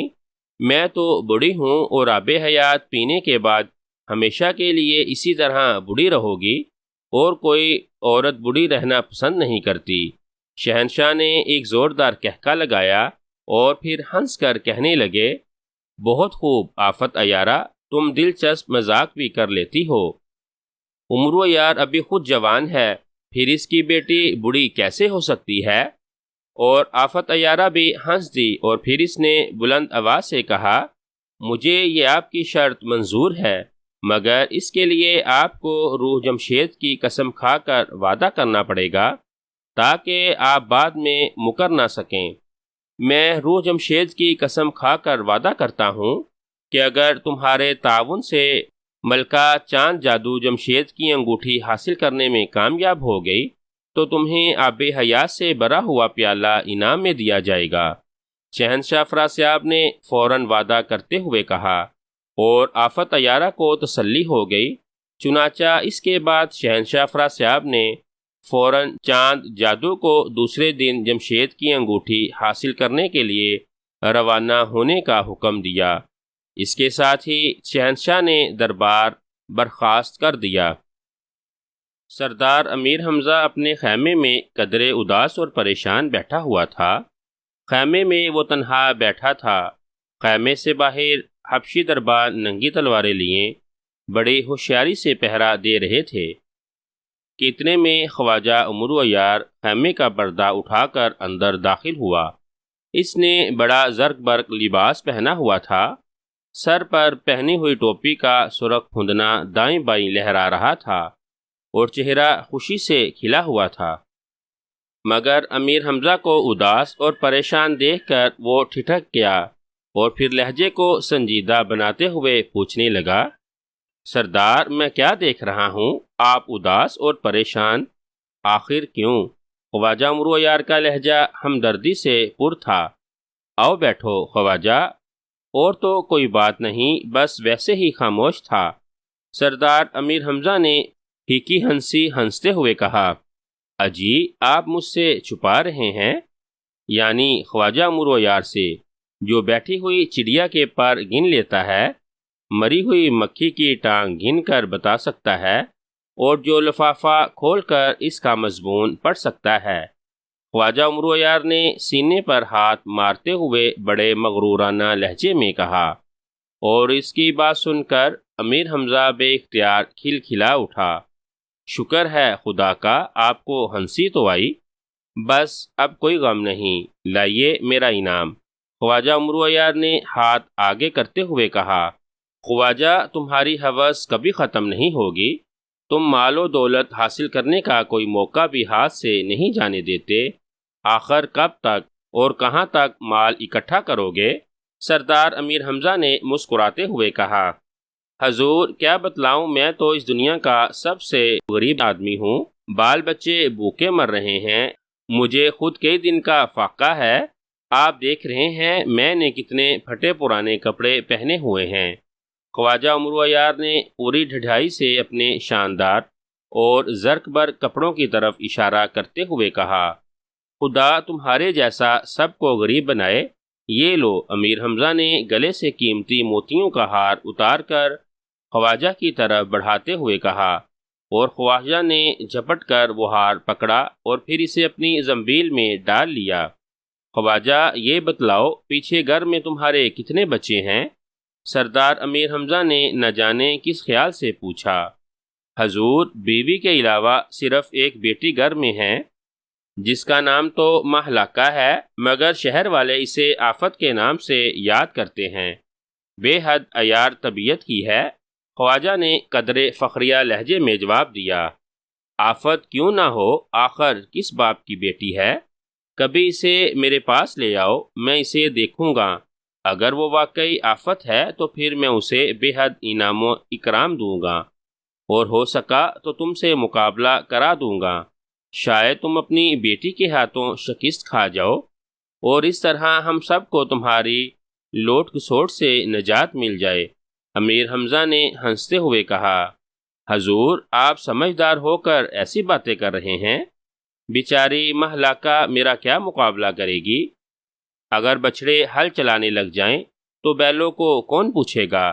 خواجہ نے بڑے فخریہ لہجے میں جواب دیا۔ اچھا دیکھ لیں گے، امیر حمزہ نے جواب دیا، اور ایک بار پھر خاموش ہو کر کچھ سوچنے لگا۔ سردار آج آپ واقعی کچھ پریشان سے ہیں، مجھے بتلائیے کیا بات ہے؟ میرے جیتے جی آپ پریشان نہ ہوا کریں، خواجہ نے ہمدردانہ لہجے میں کہا۔ امیر حمزہ کچھ دیر تو خاموش بیٹھا رہا، پھر اس نے خواجہ سے مخاطب ہو کر کہا، خواجہ کئی دنوں سے میں طلسم ہوشربا کے سلسلے میں پریشان ہوں، گو ہم نے شہنشاہ افراسیاب کو کئی بار شکست دی، مگر اب تک طلسم ہوشربا فتح نہیں کر سکے، آخر کب تک ہم سرحدوں پر ڈیرا ڈالے پڑے رہیں گے؟ اس کا کوئی فوری حل ہونا چاہیے۔ رات جب میں سویا تو میں نے ایک خواب دیکھا، وہ یہ کہ افراسیاب خوشی سے اچھل کود کر رہا ہے، اس کا تمام لشکر جشن منا رہا ہے، پھر پتہ چلا کہ افراسیاب جمشید کی انگوٹھی حاصل کرنے میں کامیاب ہو گیا ہے، اور جمشید کی انگوٹھی کے متعلق پوری دنیا میں مشہور ہے کہ جس کے پاس وہ انگوٹھی ہوگی وہ ناقابل تخیر ہوگا۔ اس خواب کی وجہ سے میں بے حد پریشان ہوں، تمہیں اچھی طرح علم ہے کہ میرے خواب سچے ہوتے ہیں۔ سردار امیر حمزہ نے خواجہ کو تمام تفصیل بتلاتے ہوئے کہا، حضرت خواب ہی ہوتا ہے، اس کے لیے اتنا پریشان ہونے کی ضرورت نہیں۔ دوسری بات یہ کہ خواب میں اس واقعے کے آنے سے یہ بھی تو ہو سکتا ہے کہ آپ کو ہوشیار کیا گیا ہو، شاید افراسیاب ابھی جمشید کی انگوٹھی حاصل کرنے کے لیے پروگرام بنا رہا ہو، خواجہ نے جواب دیا۔ خواجہ کی تسلی آمیز بات سن کر امیر حمزہ کے چہرے پر قدرے اطمینان کے آثار ابھر آئے۔ دوسرے ہی لمحے اس نے زور سے تالی بجائی۔ اس کی تالی بجاتے ہی ایک حبشی دربان اندر داخل ہوا اور جھک کر ادا بجا لایا۔ شاہی ستارہ شناس کو حاضر کرو، امیر حمزہ نے تحکمانہ لہجے میں کہا، اور دربان ادا بجا لاتے ہوئے مڑ کر پھرتی سے باہر نکل گیا۔ تقریباً 10 منٹ بعد ایک بوڑھا آدمی اندر داخل ہوا۔ اس کی سفید داڑھی اس کے گھٹنوں تک آ رہی تھی۔ وہ بے حد بوڑھا تھا، بے حد بوڑھا۔ سردار، مجھے کیسے یاد فرمایا؟ بوڑھے ستارہ شناس نے امیر حمزہ کو سلام کرتے ہوئے موزبانہ لہجے میں پوچھا، اور پھر امیر حمزہ نے وہی خواب اس کے سامنے دہرایا اور خواجہ کی رائے بتلانے کے بعد اس سے کہا کہ وہ ستاروں کا حساب لگا کر بتلائے کہ اصل واقعہ کیا ہے۔ کیا افراسیاب جمشید کی انگوٹھی حاصل کر چکا ہے یا کرنے کا پروگرام بنا رہا ہے؟ اگر وہ پروگرام بنا رہا ہے تو کیا ہم وہ انگوٹھی حاصل کر سکتے ہیں؟ اور ہمیں یہ انگوٹھی حاصل کرنے کے لیے کس کو بھیجنا چاہیے؟ اور یہ انگوٹھی کہاں موجود ہے؟ یاقوت ستارہ شناس نے بڑے ادب سے امیر حمزہ کے تمام سوالات سنے اور پھر اس سے وہیں زمین پر بیٹھ کر انگلیوں سے لکیریں کھینچنی شروع کر دی۔ وہ کافی دیر تک لکیریں کھینچتا رہا اور انہیں مٹاتا رہا، اور پھر اس نے سر اٹھا کر امیر حمزہ سے کہا، سردار، میرے ماں باپ آپ پر قربان ہوں۔ جمشید کی انگوٹھی ابھی محفوظ ہے اور افراسیاب اسے حاصل کرنے کے لیے اپنی بڑی ملکہ چاند جادو کو بھیج رہا ہے۔ اس کی امداد کے لیے ایک نوجوان عیارہ بھی ساتھ جا رہی ہے۔ یہ انگوٹھی ملک ظلمات میں موجود آتشی پہاڑوں کے اندر ہے اور اسے حاصل کرنا تقریباً ناممکن ہے۔ ہاں، یہ بات ضرور ہے، اگر افراسیاب نے وہ انگوٹھی حاصل کر لی تو آپ کے لیے طلسم ہوشربا کو تسخیر کرنا ناممکن ہو جائے گا۔ یاقوت ستارہ شناس نے تفصیل سے امیر حمزہ کے سوالوں کا جواب دیتے ہوئے کہا۔ خواجہ عمرو عیار نے یاقوت ستارہ شناس کی بات سن کر دادے طلب سے امیر حمزہ کی طرف دیکھا، جیسے کہہ رہا ہو، دیکھا، میں نے سچ کہا تھا، نہ کہ یہ خواب صرف اشارہ ہے۔ یاقوت ستارہ شناس، مجھے یہ بتاؤ، اگر میں خود یہ انگوٹھی حاصل کرنے کے لیے جاؤں تو کیا میں کامیاب رہوں گا؟ امیر حمزہ نے یاقوت ستارہ شناس سے مخاطب ہو کر پوچھا۔ نہیں سردار، یہ انگوٹھی میں خود حاصل کروں گا۔ آپ کے شان شیان یہ بات نہیں کہ آپ یہ معمولی سے انگوٹھی حاصل کرنے کے لیے ملکہ چاند جادو کا مقابلہ کرو۔ ہاں، اگر افراسیاب خود جا رہا ہوتا تو آپ کا جانا ضروری تھا، عمرو عیار نے دخل اندازی کرتے ہوئے کہا۔ امیر حمزہ نے کوئی جواب نہ دیا اور بدستور یاقوت ستارہ شناس کو دیکھتا رہا، جو ایک بار پھر زمین پر لکیریں کھینچنے میں مصروف تھا۔ یاقوت کافی دیر تک لکیریں کھینچتا رہا اور انہیں مٹاتا رہا۔ پھر اس نے ایک طویل سانس لیتے ہوئے تمام لکیریں ہاتھ پھیر کر مٹا دیں اور ایک طویل سانس لیتے ہوئے امیر حمزہ کی طرف دیکھا۔ کیا بات ہے، تمہاری آنکھوں میں مایوسی کیوں نظر آ رہی ہے؟ امیر حمزہ نے پریشان لہجے میں سوال کیا۔ کیا عرض کروں حضور، ہو سکتا ہے میرا حساب غلط ہو، بہرحال ستارے یہ بتلاتے ہیں کہ آپ کا انگوٹھی حاصل کرنا جانا درست نہیں۔ اگر آپ گئے تو آپ کامیاب نہیں ہو سکیں گے۔ یہ بالکل ایسا ہے جیسے اگر افراسیاب خود جاتا تو ناکام رہتا، اور میرا حساب بتاتا ہے کہ یہ انگوٹھی حاصل کرنا کسی عورت کے لیے مقدر بن چکا ہے۔ یاقوت ستارہ شناس نے موزمانہ لہجے میں جواب دیا، اور پھر تو ملکہ چاند جادو ضرور اسے حاصل کر لے گی، اور اگر ملکہ چاند جادو نے اسے حاصل کر لیا تو سمجھو افراسیاب کے پاس پہنچ گئی۔ امیر حمزہ نے پریشان لہجے میں کہا، اور پھر وہ کچھ دیر سوچتا رہا۔ اس کے بعد اس نے یاقوت کو جانے کا حکم دیا اور یاقوت ادا بجا لا کر خیمے سے باہر نکل گیا۔ اب بتاؤ خواجہ کیا کریں؟ یاقوت نے بہت بری خبر سنائی ہے۔ امیر حمزہ نے خواجہ سے مخاطب ہو کر کہا، سردار آپ کن نجومیوں کے چکر میں آ گئے ہیں؟ یہ تو ویسے اندازہ لگا لیا کرتے ہیں۔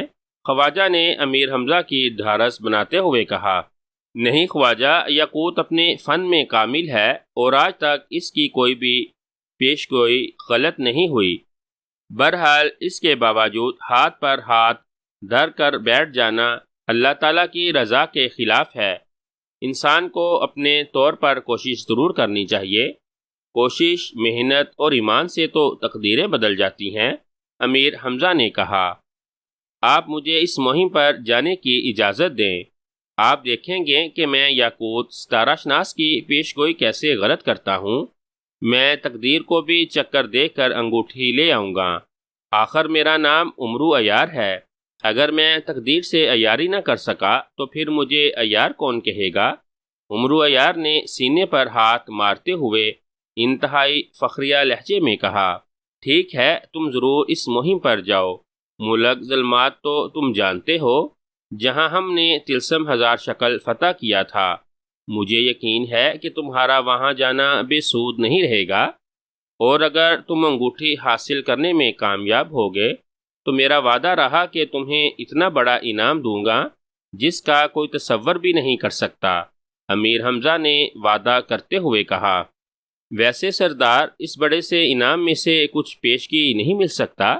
عمرو عیار نے اپنی فطرت کے مطابق لالچ کیا، ابھی تو ایک موتیوں کا ہار ہضم کر بیٹھے ہو، جاؤ ورنہ ایسا نہ ہو کہ میں وہ واپس مانگ لوں۔ سردار امیر حمزہ نے مصنوعی غصہ دکھاتے ہوئے کہا، اچھا جاتا ہوں، میں کل ملک ظلمات کو چل دوں گا، خدا حافظ، انعام کا وعدہ یاد رکھنا، عمرو نے کہا، اور پھر تیزی سے اٹھ کر خیمے سے باہر نکل گیا، کیونکہ امیر حمزہ کی یہی دھمکی اس کے لیے بہت تھی۔ گو وہ بھی سمجھتا تھا کہ امیر حمزہ مصنوعی غصہ کر رہا ہے، مگر وہ ڈرتا تھا کہ کہیں وہ سنجیدہ نہ ہو جائے اور پھر اس کے حکم پر ہار واپس کرنا ہی پڑ جائے، اور اگر ایسا ہوا تو عمرو کو تو سمجھو موت آ گئی۔ اتنا بڑا نقصان بھلا وہ کیسے برداشت کر سکتا تھا؟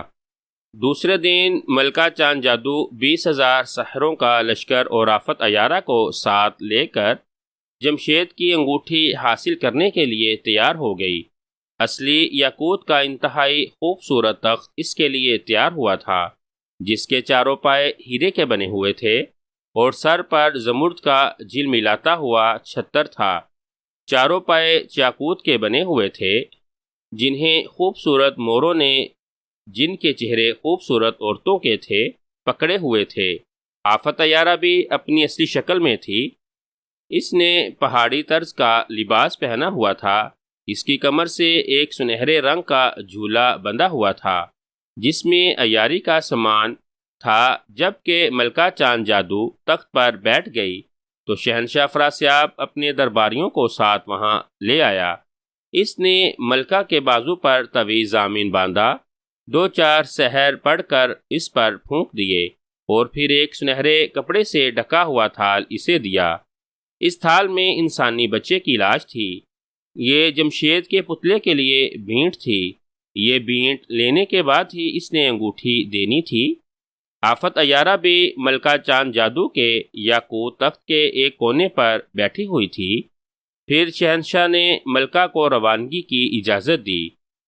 پھر یاقوتی پری چہرہ داروں نے ایک جھٹکے سے تخت اٹھایا اور پھر تخت اس کے ساتھ ہی 20,000 ساحر بھی ہوا میں اڑ گئے۔ ان کے اڑنے سے اتنی گرد پیدا ہوئی کہ ہر طرف اندھیرا سا چھا گیا۔ تخت ہوا میں اڑتا رہا اور ملکہ چاند جادو اور آفت عیارہ تخت پر بیٹھیں، چاروں طرف طلسم ہو شربا کے عجیب و غریب نظارے دیکھتی رہیں۔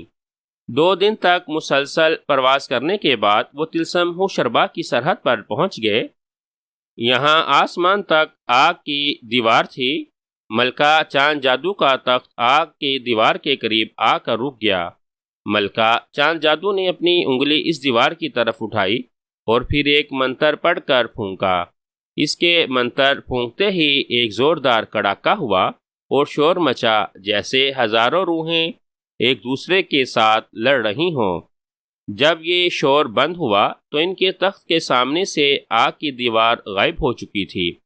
آگ کی دیوار غائب ہوتے ہی تخت آگے بڑھا اور پھر طلسم ہوشربا کی سرحد سے باہر نکل آیا۔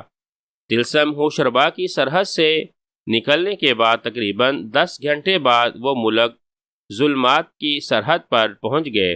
ملک ظلمات کی سرحد جہاں سے شروع ہوئی تھی وہاں اتنا گہرا اندھیرا ہر وقت شائع رہتا تھا کہ 1 انچ کے فاصلے سے بھی ہاتھ دکھائی نہیں دیتا تھا۔ ملک ظلمات کی سرحد پر پہنچ کر تخت رک گیا کیونکہ آگے کچھ بھی نظر نہیں آ رہا تھا۔ ملکہ چاند جادو نے تخت پر کھڑے ہو کر بلند آواز سے منتر پڑھنا شروع کر دیا۔ منتر پڑھنے کے بعد اس نے تخت پر ہی خداوند جمشید کو سجدہ کیا اور پھر اٹھ کر دوسرا منتر پڑھا۔ دوسرا منتر پڑھتے ہی اچانک فضا میں ایک چاند ظاہر ہوا جس میں سے تیز روشنی نکل رہی تھی، اتنی تیز کہ گہرے اندھیرے میں سب کچھ نظر آنے لگ گیا۔ اس روشنی میں اس کا تخت اور 20,000 ساحر آگے بڑھے اور پھر وہ ملک ظلمات میں داخل ہو گئے۔ 2-3 گھنٹوں تک مسلسل پرواز کرنے کے بعد وہ ایک کالے رنگ کے پہاڑ کے سامنے جا کر اترے۔ جادوگروں نے وہاں خیمے لگا لیے اور درمیان میں ایک شاہی خیمہ ملکہ چاند جادو، ایک اور سنہرے رنگ کا خیمہ آفت عیارہ کے لیے لگ گیا۔ وہ سب خیموں میں آرام کرنے لگ گئے۔ جمشید کا پتلا اس پہاڑ کے اندر تھا اور انگوٹھی اس پتلے کے ہاتھ میں تھی، اور اس کی طلسم کی تفصیل یوں تھی کہ پہاڑ کے اندر ایک احاطہ تھا جس کے 400 میناروں پر سرخ یاقوت جڑا ہوا تھا۔ اس احاطے کے اندر ایک مکان سونے کا تھا اور اس مکان میں 7 حجرے تھے، ایک سونے کا، دوسرا چاندی کا، تیسرا زمرد کا، چوتھا یاقوت کا، پانچواں نیلم کا، چھٹا موتی کا اور ساتواں الماس کا تھا۔ ان 7 حجروں میں طلسم تھا اور ایک حجرے میں دوسرے حجرے کی چابیاں تھیں۔ 7ویں حجرے میں 7 کوٹریاں تھیں کہ ہر کوٹری میں ایک خوفناک بلا بند تھی۔ جب وہ کوٹریاں کھلتیں تو وہ بلائیں نکل کر کھولنے والے کو کھا جاتی تھیں، اور چونکہ یہ بلائیں جادو کی تھیں اسی لیے انہیں موت نہیں آتی تھی۔ چنانچہ وہاں آنے والا ان کے ہاتھوں سے بچ نہیں سکتا تھا۔ ملکہ چاند جادو اور آفت عیارہ چونکہ طویل سفر کر کے آئی تھیں اسی لیے انہوں نے ایک دن آرام کرنے کی ٹھانی اور دوسرے دن انہوں نے اس طلسم میں داخل ہونے کا منصوبہ بنایا۔ آفت عیارہ سوچ رہی تھی اگر یہ تمام کام جادو کے ذریعے ہو گیا تو ملکہ چاند جادو ہی اکیلی انگوٹھی حاصل کر لے گی اور اس طرح اسے آب حیات کا پیالہ نہیں مل سکے گا۔ وہ چاہتی تھی کہ کوئی ایسا موقع ضرور آ جائے جس کو وہ عیاری سے فتح کرے اور اس طرح اسے آب حیات کا پیالہ مل سکے۔ وہ اپنے خیمے میں بیٹھی یہی سوچ رہی تھی کہ اچانک اسے خیال آیا۔ اس نے کمر سے بندھے ہوئے جھولے میں ہاتھ ڈالا اور ایک آئینہ باہر نکال لیا۔ یہ آئینہ سکندری تھا جس میں دنیا کا تمام حل منظر آ جاتا تھا۔ یہ آئینہ آفت عیارہ نے ایک کھنڈر میں ملنے والے دیو کو عیاری سے مار کر حاصل کیا تھا اور تب سے اس کے پاس ہی تھا۔ آفت عیارہ نے آئینہ نکال کر کہا، اے آئینہ سکندری، مجھے بتا کہ میرا باپ خواجہ عمرو عیار کہاں اور کس حال میں ہے۔ اس کے کہتے ہی آئینے کی سطح پر ایک منظر ابھر آیا اور پھر اس نے دیکھا کہ اس کا باپ خواجہ عمرو عیار بغل میں اپنی زنبیل لٹکائے 40-40 گز کی چھلانگیں لگاتا ہوا ملک ظلمات کی طرف بڑھا چلا آ رہا تھا۔ آفت عیارہ اپنے باپ کو یوں ملک ظلمات کی طرف آتا دیکھ کر پہلے تو پریشان ہوئی کیونکہ وہ اس طلسم کو بے حد مشکل سمجھتی تھی، مگر دوسرے لمحے وہ مسکرا دی کیونکہ اس طرح کم از کم اسے اپنے باپ کے مقابلے میں عیاری کرنے کا موقع مل جائے گا اور وہ اپنے باپ پر ثابت کر دے گی کہ وہ بھی اب عیاری کے فن میں ماہر ہو چکی ہے۔ اس کا فاصلہ دیکھ کر اندازہ ہو گیا کہ خواجہ عمرو عیار کل ملک ظلمات کی سرحد پر پہنچ جائے گا۔ چنانچہ اس نے آئینہ دوبارہ جھولے میں رکھا، پھر آرام دہ پلنگ پر لیٹ کر سونے کی کوشش میں مصروف ہو گئی۔ خواجہ عمرو عیار دوسرے ہی دن جمشید کی انگوٹھی حاصل کرنے کے لیے ملک ظلمات کی طرف چل پڑا۔ اس بار اکیلا ہی اس مہم پر نکلا تھا۔ اس نے اس مہم کی کسی اور عیار کو ہوا بھی نہیں لگنے دی، کیونکہ وہ چاہتا تھا کہ مہم کی کامیابی کے بعد سردار امیر حمزہ سے اکیلا ہی انعام حاصل کرے اور کوئی عیار اس انعام میں سے حصہ بانٹنے والا نہ ہو۔ ملک ظلمات کی طرف جاتے ہوئے وہ البتہ یہ ضرور سوچ رہا تھا کہ اسے کس طرح یہ انگوٹھی حاصل کرنی ہے۔ اسے اچھی طرح معلوم تھا یہ انگوٹھی کسی خطرناک طلسم کے اندر بند ہوگی اور بغیر جادو کی مدد سے وہ ان طلسماتوں کو فتح نہیں کر سکے گا، اور جادو اسے نہیں آتا تھا، وہ تو عیاری میں ماہر تھا۔ چنانچہ اس نے کافی دیر تک دماغ لڑانے کے بعد یہ فیصلہ کیا کہ وہ ملکہ چاند جادو کا انتظار کرے گا، اور جب ملکہ چاند جادو وہ انگوٹھی حاصل کرے گی تو پھر وہ عیاری سے اس انگوٹھی کو اس سے حاصل کر کے بھاگ جائے گا۔ 2 دن تک سفر کرنے کے بعد آخر عمرو عیار ملک ظلمات کی سرحد پر پہنچ گیا۔ ملک ظلمات کی سرحد پر پہنچ کر رک گیا کیونکہ آگے گہرا اندھیرا تھا۔ عمرو عیار نے اپنی زنبیل میں سے گولہ مساوی نکالا اور پھر اس پر ایک آیت پڑھ کر پھونکی۔ گولہ مساوی سے انتہائی تیز روشنی نکلنے لگی، اتنی تیز کہ اس کی وجہ سے دور دور تک کی چیز صاف نظر آتی تھی۔ چنانچہ اس گولہ مسائی کی مدد سے وہ ملک ظلمات کی سرحد کے اندر داخل ہو گیا۔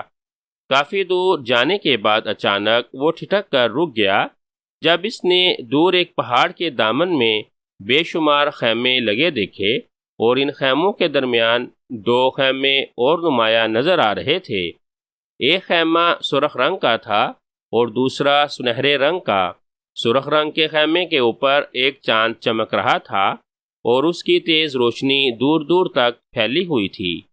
خیموں کے باہر کوئی آدمی نظر نہیں آ رہا تھا اور نہ ہی کسی قسم کی چہل پہل تھی۔ ایسا محسوس ہو رہا تھا جیسے وہ جگہ خیموں کا قبرستان ہو۔ عمرو عیار سمجھ گیا کہ یہ ملکہ چاند جادو اور اس کے ساحروں کا لشکر ہے جو جمشید کی انگوٹھی حاصل کرنے کے لیے آئے ہیں۔ چنانچہ اپنے منصوبے کے مطابق جب تک ملکہ چاند جادو انگوٹھی حاصل نہ کرے اس وقت تک اسے خاموش رہنا چاہیے۔ اس نے زنبیل میں سے بیس بدلنے کا سامان نکالا اور پھر چند ہی لمحوں میں وہ ایک بوڑھے گویے کا بیس بدل چکا تھا۔ چنانچہ اس بیس میں آہستہ آہستہ چلتا ہوا خیموں کے قریب آیا اور پھر ایک پتھر سے پشت لگا کر بیٹھ گیا، اور پھر اس نے گانا گانا شروع کر دیا۔ اس کی آواز آہستہ آہستہ بلند ہوتی چلی گئی۔ گانا گانے کی خوبی سے اسے حضرت داؤد علیہ السلام نے خواب میں عنایت کی تھی، اسی لیے جب وہ گانا گاتا تھا تو سب مست ہو جاتے تھے۔ چنانچہ جیسے ہی اس کی آواز فضا میں بلند ہوئی، اچانک خیموں میں ہلچل مچ گئی اور خیموں میں سوئے ہوئے ساحر پہلے تو ہڑبڑا کر اٹھ بیٹھے، پھر وہ تھوڑی دیر تک خاموش گانا سنتے رہے۔ اس کے بعد مست ہو کر بے اختیار خیموں سے باہر نکل آئے۔ خیموں سے باہر نکل کر انہوں نے دیکھا دور ایک پتھر سے پشت لگائے ایک بوڑھا آدمی بیٹھا گا رہا تھا۔ اس کی آواز اتنی اچھی تھی کہ وہ سب بے اختیار جھومنے لگے۔ ادھر عمرو کے گانے کی آواز سن کر ملکہ چاند جادو اور آفت عیارہ کی بھی آنکھ کھل گئی۔ ملکہ چاند جادو تو عمرو کا گانا سنتے ہی اتنی مست ہوئی کہ اسے کسی بات کا ہوش ہی نہیں رہا۔ اتنا اچھا گانا اس نے زندگی بھر نہیں سنا تھا۔ گو اس کے دربار میں دنیا کے بہترین گانے والے اکٹھے تھے، مگر جو آواز یہاں سنائی دے رہی تھی ایسی آواز اس نے کبھی پہلے نہیں سنی تھی۔ اور پھر وہ بے اختیار ہو کر خیمے سے باہر نکل آئی تو اس نے دیکھا کہ سنہرے خیمے سے آفت عیارہ بھی باہر نکل کھڑی ہے اور اپنے اپنے خیموں سے تمام ساحر بھی باہر آ چکے ہیں، اور وہ سب گانا سننے میں اتنے مدہوش ہیں کہ کسی کو دوسرے کا خیال تک نہیں تھا۔ اچانک گانے کی آواز بند ہو گئی اور وہ سب ایک بار جھٹکا کھا کر ہوش میں آ گئے۔ کتنی خوبصورت آواز ہے، ملکہ چاند جادو نے بے اختیار آفت عیارہ سے مخاطب ہو کر کہا۔ ہاں ملکہ عالیہ، بے حد خوبصورت آواز ہے، آفت عیارہ نے بھی جواب میں کہا۔ ملکہ چاند جادو نے زور سے تالی بجائی، ایک سحر لپکا اور اس کے قریب آ گیا۔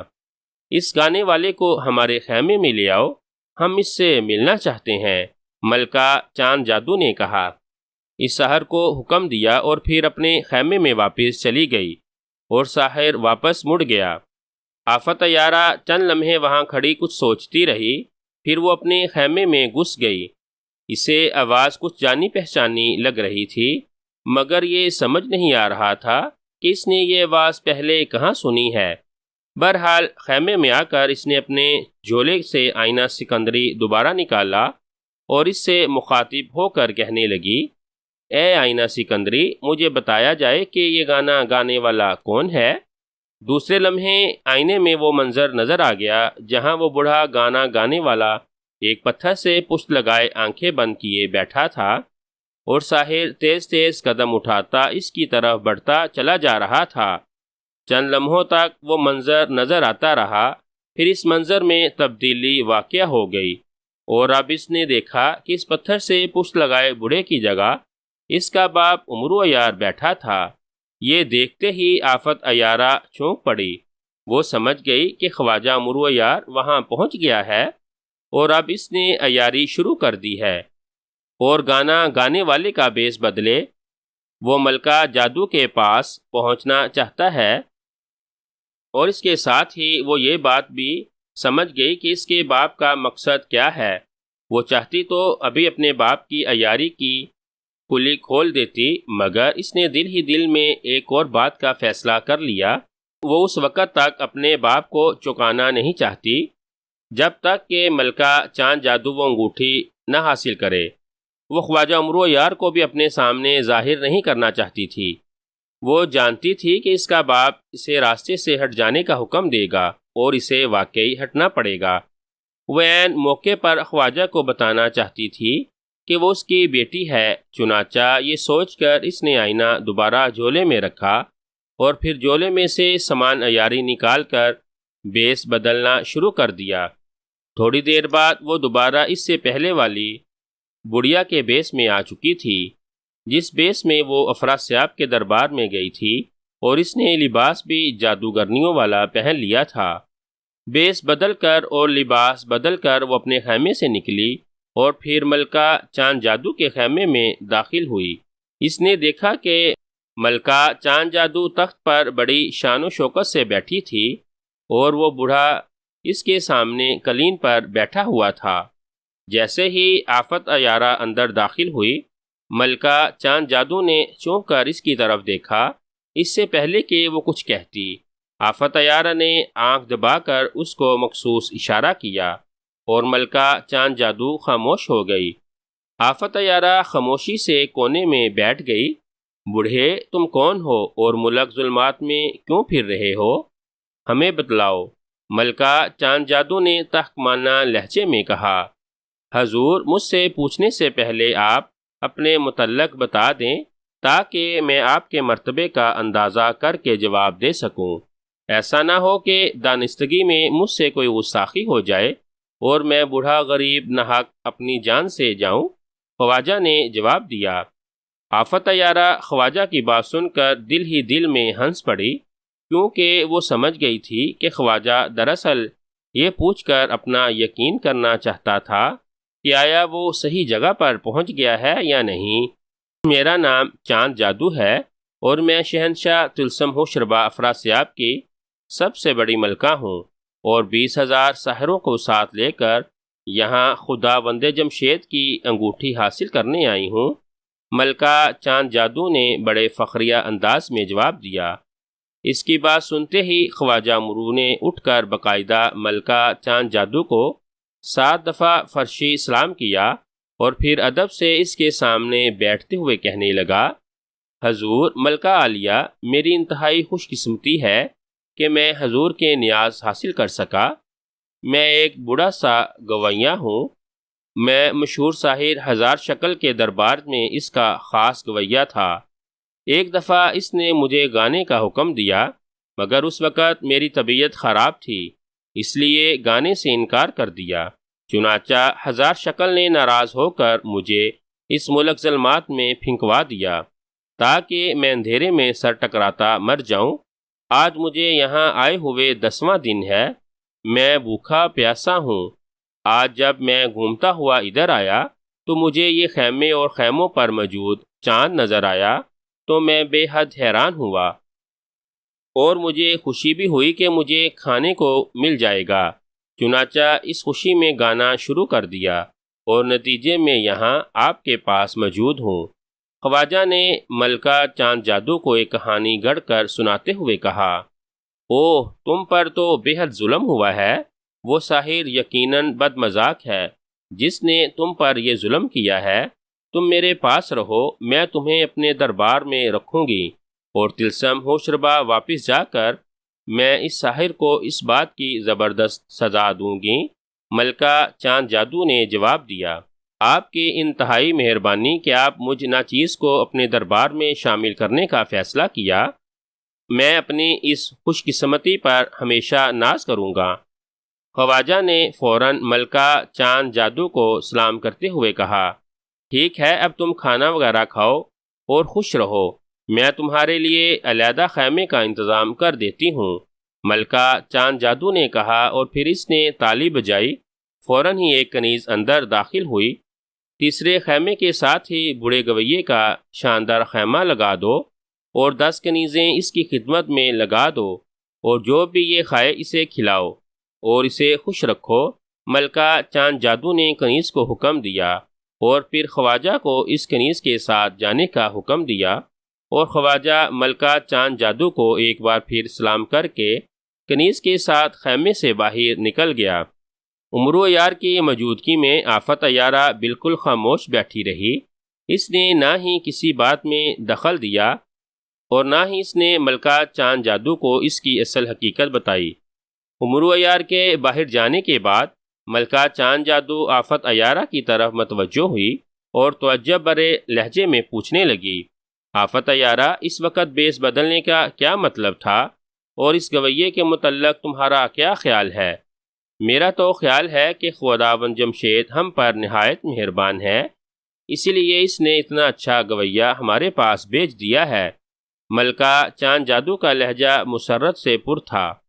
ملکہ عالم میں اپنے اصلی روپ میں کسی غیر کے سامنے نہیں آنا چاہتی، اس لیے میں نے یہاں آنے سے قبل یہ بیس بدلا ہے، اور یہاں تک گویے کا تعلق ہے، گویے کی آواز تو بہترین ہے، مگر ملکہ عالم سوچ لیجئے قطعی غیر اور اجنبی آدمی سے کہیں کوئی عیار نہ ہو۔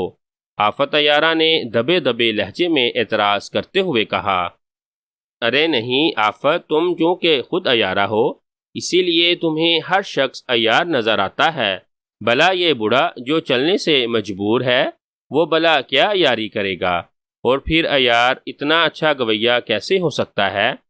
ملکہ چاند جادو نے عمرو کی حمایت کرتے ہوئے کہا، ٹھیک ہے ملکہ عالم، آپ کا خیال بجا ہو سکتا ہے، بہرحال وقت آنے پر معلوم ہو جائے گا۔ آفت عیارہ نے مسکراتے ہوئے جواب دیا، کوئی بات نہیں، آخر تم جو ہمارے ساتھ ہو، اگر وہ ایسا نکلا بھی تو تم خود سنبھال لینا۔ ملکہ چاند جادو نے سنجیدگی سے جواب دیا، آپ بے فکر رہیے ملکہ عالم، میری موجودگی میں کسی کی عیاری نہیں چل سکتی، میں سب کچھ ٹھیک کر لوں گی۔ اچھا اب تم جاؤ، صبح کا کھانا کھا کر طلسم فتح کرنے چلیں گے۔ ملکہ چاند جادو نے آرام کرنے کے لیے ٹانگیں پھیلاتے ہوئے کہا، اور آفت عیارہ سلام کر کے خیمے سے باہر نکل گئی۔ باہر نکل کر اس نے دیکھا کہ ملکہ کے خیمے کے ساتھ سبز رنگ کا ایک خیمہ تیار ہو گیا۔ وہ سمجھ گئی یہ خیمہ اس کے باپ کے لیے تیار کیا گیا ہے۔ وہ مسکراتی ہوئی اپنے خیمے میں داخل ہو گئی۔ صبح کے کھانے سے فارغ ہو کر ملکہ چاند جادو نے طلسم کو فتح کرنے کے لیے روانگی کا اعلان کر دیا۔ چنانچہ تمام ساحر اپنے اپنے جادو کے ہتھیار سنبھال کر چلنے کے لیے تیار ہو گئے۔ پھر ملکہ بھی تیار ہو کر اپنے خیمے سے باہر نکلی اور ساحر کی رہنمائی کرنے لگی۔ ملکہ کے پیچھے پیچھے آفت عیارہ اور خواجہ عمرو عیار چل رہے تھے۔ ملکہ نے اسے وہیں ٹھہرنے کے لیے کہا تھا، مگر اس نے درخواست کی کہ اسے بھی ساتھ لے جانا چاہیے، وہ بھی طلسم فتح ہوتا دیکھنا چاہتا تھا۔ چنانچہ اس کے اصرار پر ملکہ نے اسے اپنے ساتھ چلنے کی اجازت دے دی۔ ان دونوں کے پیچھے پیچھے ایک جلوس صورت میں 20 ساحر چل رہے تھے۔ ملکہ چاند جادو پہاڑ کے دامن میں پہنچ کر رک گئی، اور پھر اس نے بلند آواز سے ایک منتر پڑھا اور پہاڑ کی طرف پھونک مار دی۔ فوراً ہی ایک زوردار کڑاکا ہوا اور پھر آسمانی بجلی پہاڑ پر چمکی اور پہاڑ کا رنگ تبدیل ہو گیا۔ رنگ کے تبدیل ہوتے ہی تمام سحروں نے بیک آواز خوشی کے نعرے مارے، اور پھر ملکہ نے ایک اور منتر پڑھ کر پھونکا۔ اس منتر کے پڑھتے ہی ایک بار پھر خوفناک کڑاکا ہوا، بجلی ایک بار پھر چمکی، مگر پہاڑ کا رنگ تبدیل نہ ہوا بلکہ ویسے کا ویسے رہا۔ ملکہ چاند جادو اپنا جادو ناکام جاتا دیکھ کر بے حد حیران ہوئی۔ اس سے پہلے کہ کوئی اسے جواب دیتا، اچانک پہاڑ کی طرف سے آواز آئی، ملکہ عالم، میں محافظ طلسم جمشیدی پہاڑ آپ کو یہاں آنے پر خوش آمدید کہتا ہوں۔ اس طلسم کو فتح کرنے کے لیے آپ کو بھیٹ دینی پڑے گی، ورنہ یہ طلسم نہیں کھل سکتا۔ ملکہ چاند جادو نے نحوت امیز لہجے میں کہا، ایک ساحر کا خون۔ ملکہ عالم، پہاڑ کی طرف سے آواز آئی۔ ملکہ نے مڑ کر پیچھے موجود 20,000 ساحروں کو دیکھا۔ تمام ساحروں کے رنگ زرد پڑ گئے۔ بھلا کون اپنی جان گنوانے پر تیار ہوتا؟ ملکہ چاند جادو چند لمحے خاموشی سے سب کو دیکھتی رہی، پھر اس نے ایک دبلے پتلے نوجوان ساحر کو آنے کا اشارہ کیا۔ اس بیچارے کا رنگ سرسوں کے پھول کی طرح زرد ہو گیا، مگر ملکہ کے حکم کے مطابق اسے آگے آنے پر مجبور ہونا پڑا۔ جیسے ہی وہ قریب آیا، ملکہ نے اسے حکم دیا، جاؤ اور پہاڑ کے دامن میں جا کر اپنے سینے پر خنجر مارو، شہنشاہ تمہاری روح کو ہمیشہ خوش رکھے گا۔ جیسے حکم ملکہ عالم، نوجوان سحر نے ادا بجا لاتے ہوئے جواب دیا، اور پھر وہ آہستہ آہستہ قدم اٹھاتا ہوا آگے بڑھ گیا۔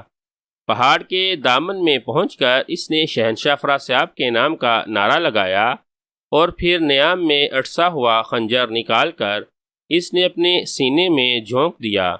دوسرے لمحے وہ زمین پر گر پڑا اور تڑپنے لگا۔ اس کے جسم سے خون نکل نکل کر تیزی سے پہاڑ کی طرف بہنے لگا۔ تھوڑی دیر تک تڑپنے کے بعد وہ ٹھنڈا ہو گیا۔ اس کے ٹھنڈے پڑتے ہی پہلے سے بھی زیادہ زوردار کڑاکا ہوا، بجلی چمکی، اور پھر پہاڑ کے سامنے ایک کافی بڑا دروازہ سا کھل گیا۔ سامنے ایک بہت بڑا احاطہ نظر آ رہا تھا، جس کے 400 مینار تھے، جن پر سرخ یاقوت جڑے ہوئے تھے۔ ملکہ چاند جادو اپنے لشکر سمیت آگے بڑھ کر پہاڑ کے اندر داخل ہو گئی، اور پھر وہ احاطے کے قریب آ کر رک گئی۔ احاطے کا دروازہ بند تھا۔ ملکہ نے ایک بار پھر منتر پڑھا، مگر دروازہ نہ کھلا۔ ملکہ نے دوبارہ منتر پڑھا، مگر دروازہ پھر بھی نہ کھلا۔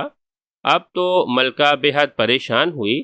اس نے اپنے پیچھے موجود ساحروں سے مخاطب ہو کر کہا، کیا بات ہے ساحروں، یہ دروازہ کیوں نہیں کھل رہا؟ ایک بوڑھے نے موزبانہ انداز میں آگے بڑھ کر کہا، ملکہ عالم، اگر آپ حکم کریں تو ہم سب سحر مل کر جادو پڑھیں، شاید دروازہ کھل جائے۔ ہاں پڑھو، ملکہ نے کہا، اور پھر سب ساحر مل کر بلند آواز سے منتر پڑھنے لگے۔ ان کی آوازوں سے وہاں بے پناہ شور مچا، مگر دروازہ پھر بند رہا۔ جب کافی دیر ہو گئی تو ملکہ بے حد پریشان ہوئی۔ اس نے ہوا میں ہاتھ لہرایا اور سب ساحر خاموش ہو گئے۔ ملکہ نے اپنا دایاں ہاتھ ہوا میں بلند کر کے کچھ پڑھا۔ فوراً ہی آسمان پر ایک مور نمودار ہوا۔ اس نے چونچ میں خط پکڑا ہوا تھا۔ مور نے وہ خط ملکہ کو دے دیا۔ ملکہ نے خط کھول کر پڑھا تو اس میں افراسیاب کی طرف سے ہدایت لکھی ہوئی تھی، جب تک 20,000 ساحر مل کر منتر نہیں پڑھیں گے، دروازہ نہیں کھلے گا۔ اب ملکہ کی بات سمجھ میں آئی کہ دروازہ کیوں نہیں کھل رہا تھا۔ کیونکہ 20,000 ساحر پورے نہیں تھے۔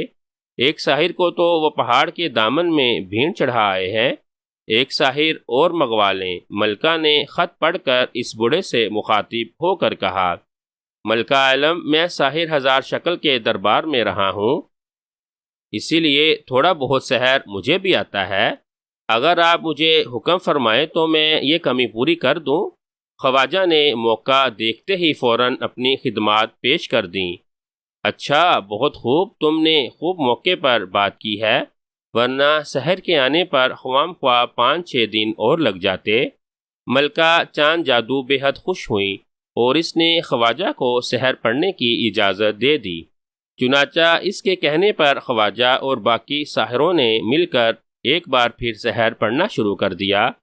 کیونکہ اس دفعہ 20,000 ساحر پورے ہو چکے تھے، اسی لیے فوراً ہی اس کا رد عمل ہوا اور ایک زوردار کڑاکے سے احاطے کا دروازہ کھل گیا، مگر دروازے کے درمیان ایک سیاہ رنگ کا بہت بڑا سا بندر نمودار ہو گیا۔ ملکہ عالم، بھیٹ دیجئے اور احاطے میں داخل ہو جائیے، بندر نے انسانی آواز میں کہا۔ کیا بھیٹ چاہتے ہو؟ ملکہ عالم نے چونک کر پوچھا۔ 10 ساحروں کا خون، بندر نے موزبانہ لہجے میں کہا۔ نہیں، کوئی اور بھیٹ مانگو، آگے جا کر پھر سحر کم ہو جائیں گے۔ ملکہ نے کہا۔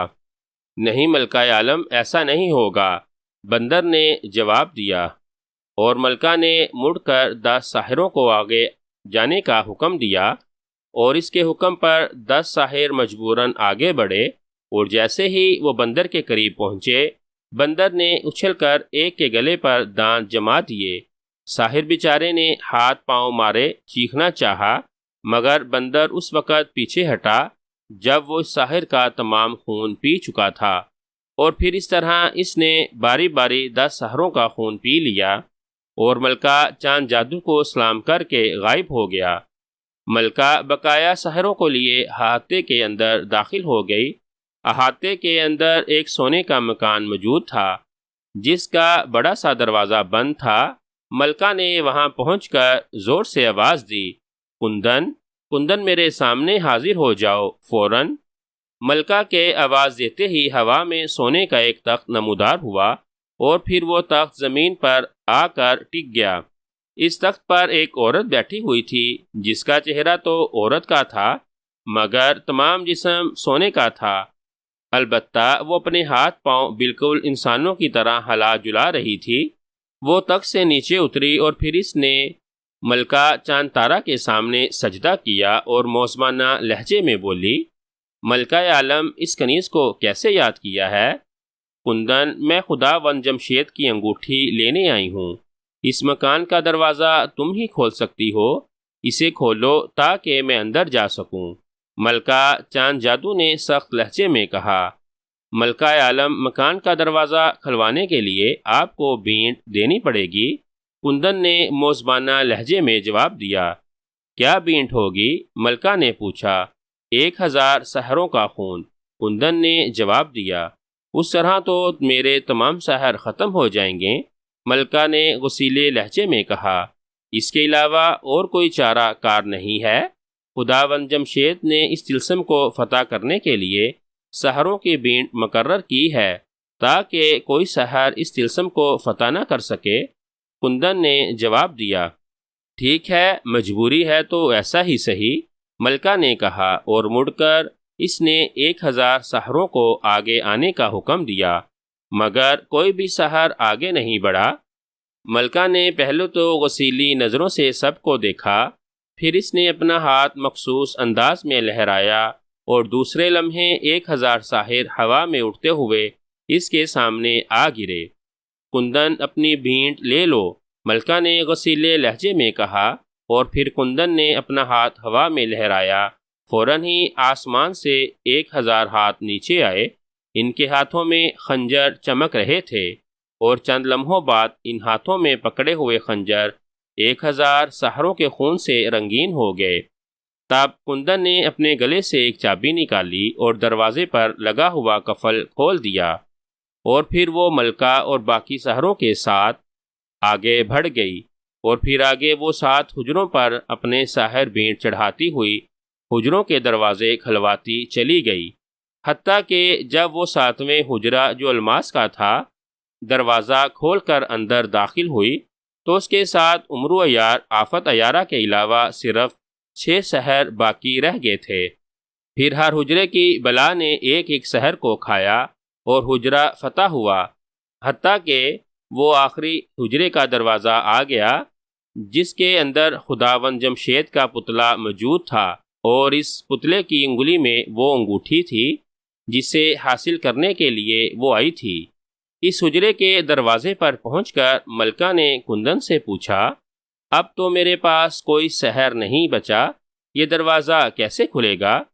ملکہ عالم، اس حجرے کا دروازہ اس وقت تک کھل سکتا ہے جب آپ اپنی انگلی کا خون اس دروازے پر چھڑکیں، کندن نے جواب دیا۔ چنانچہ ملکہ چاند جادو نے خنجر نکال کر اپنی انگلی پر خراش لگائی، اور جب خراش سے خون نکلنے لگا تو اس نے وہ خون دروازے پر چھڑک دیا، اس کے ساتھ ہی دروازہ کھل گیا۔ ملکہ عالم، اب مجھے اجازت دیجیے، خداوند جمشید کی کوٹری میں مجھے جانے کی اجازت نہیں۔ اور ہاں، جاتے جاتے میں آپ کو ایک اور بات بتا دوں کہ دروازے پر خون چھڑکنے کے بعد آپ کا اپنا کوئی منتر کسی پر کارگر نہیں ہوگا جب تک کہ سامری کی روح آپ کو دوبارہ سحر نہ بخش دے۔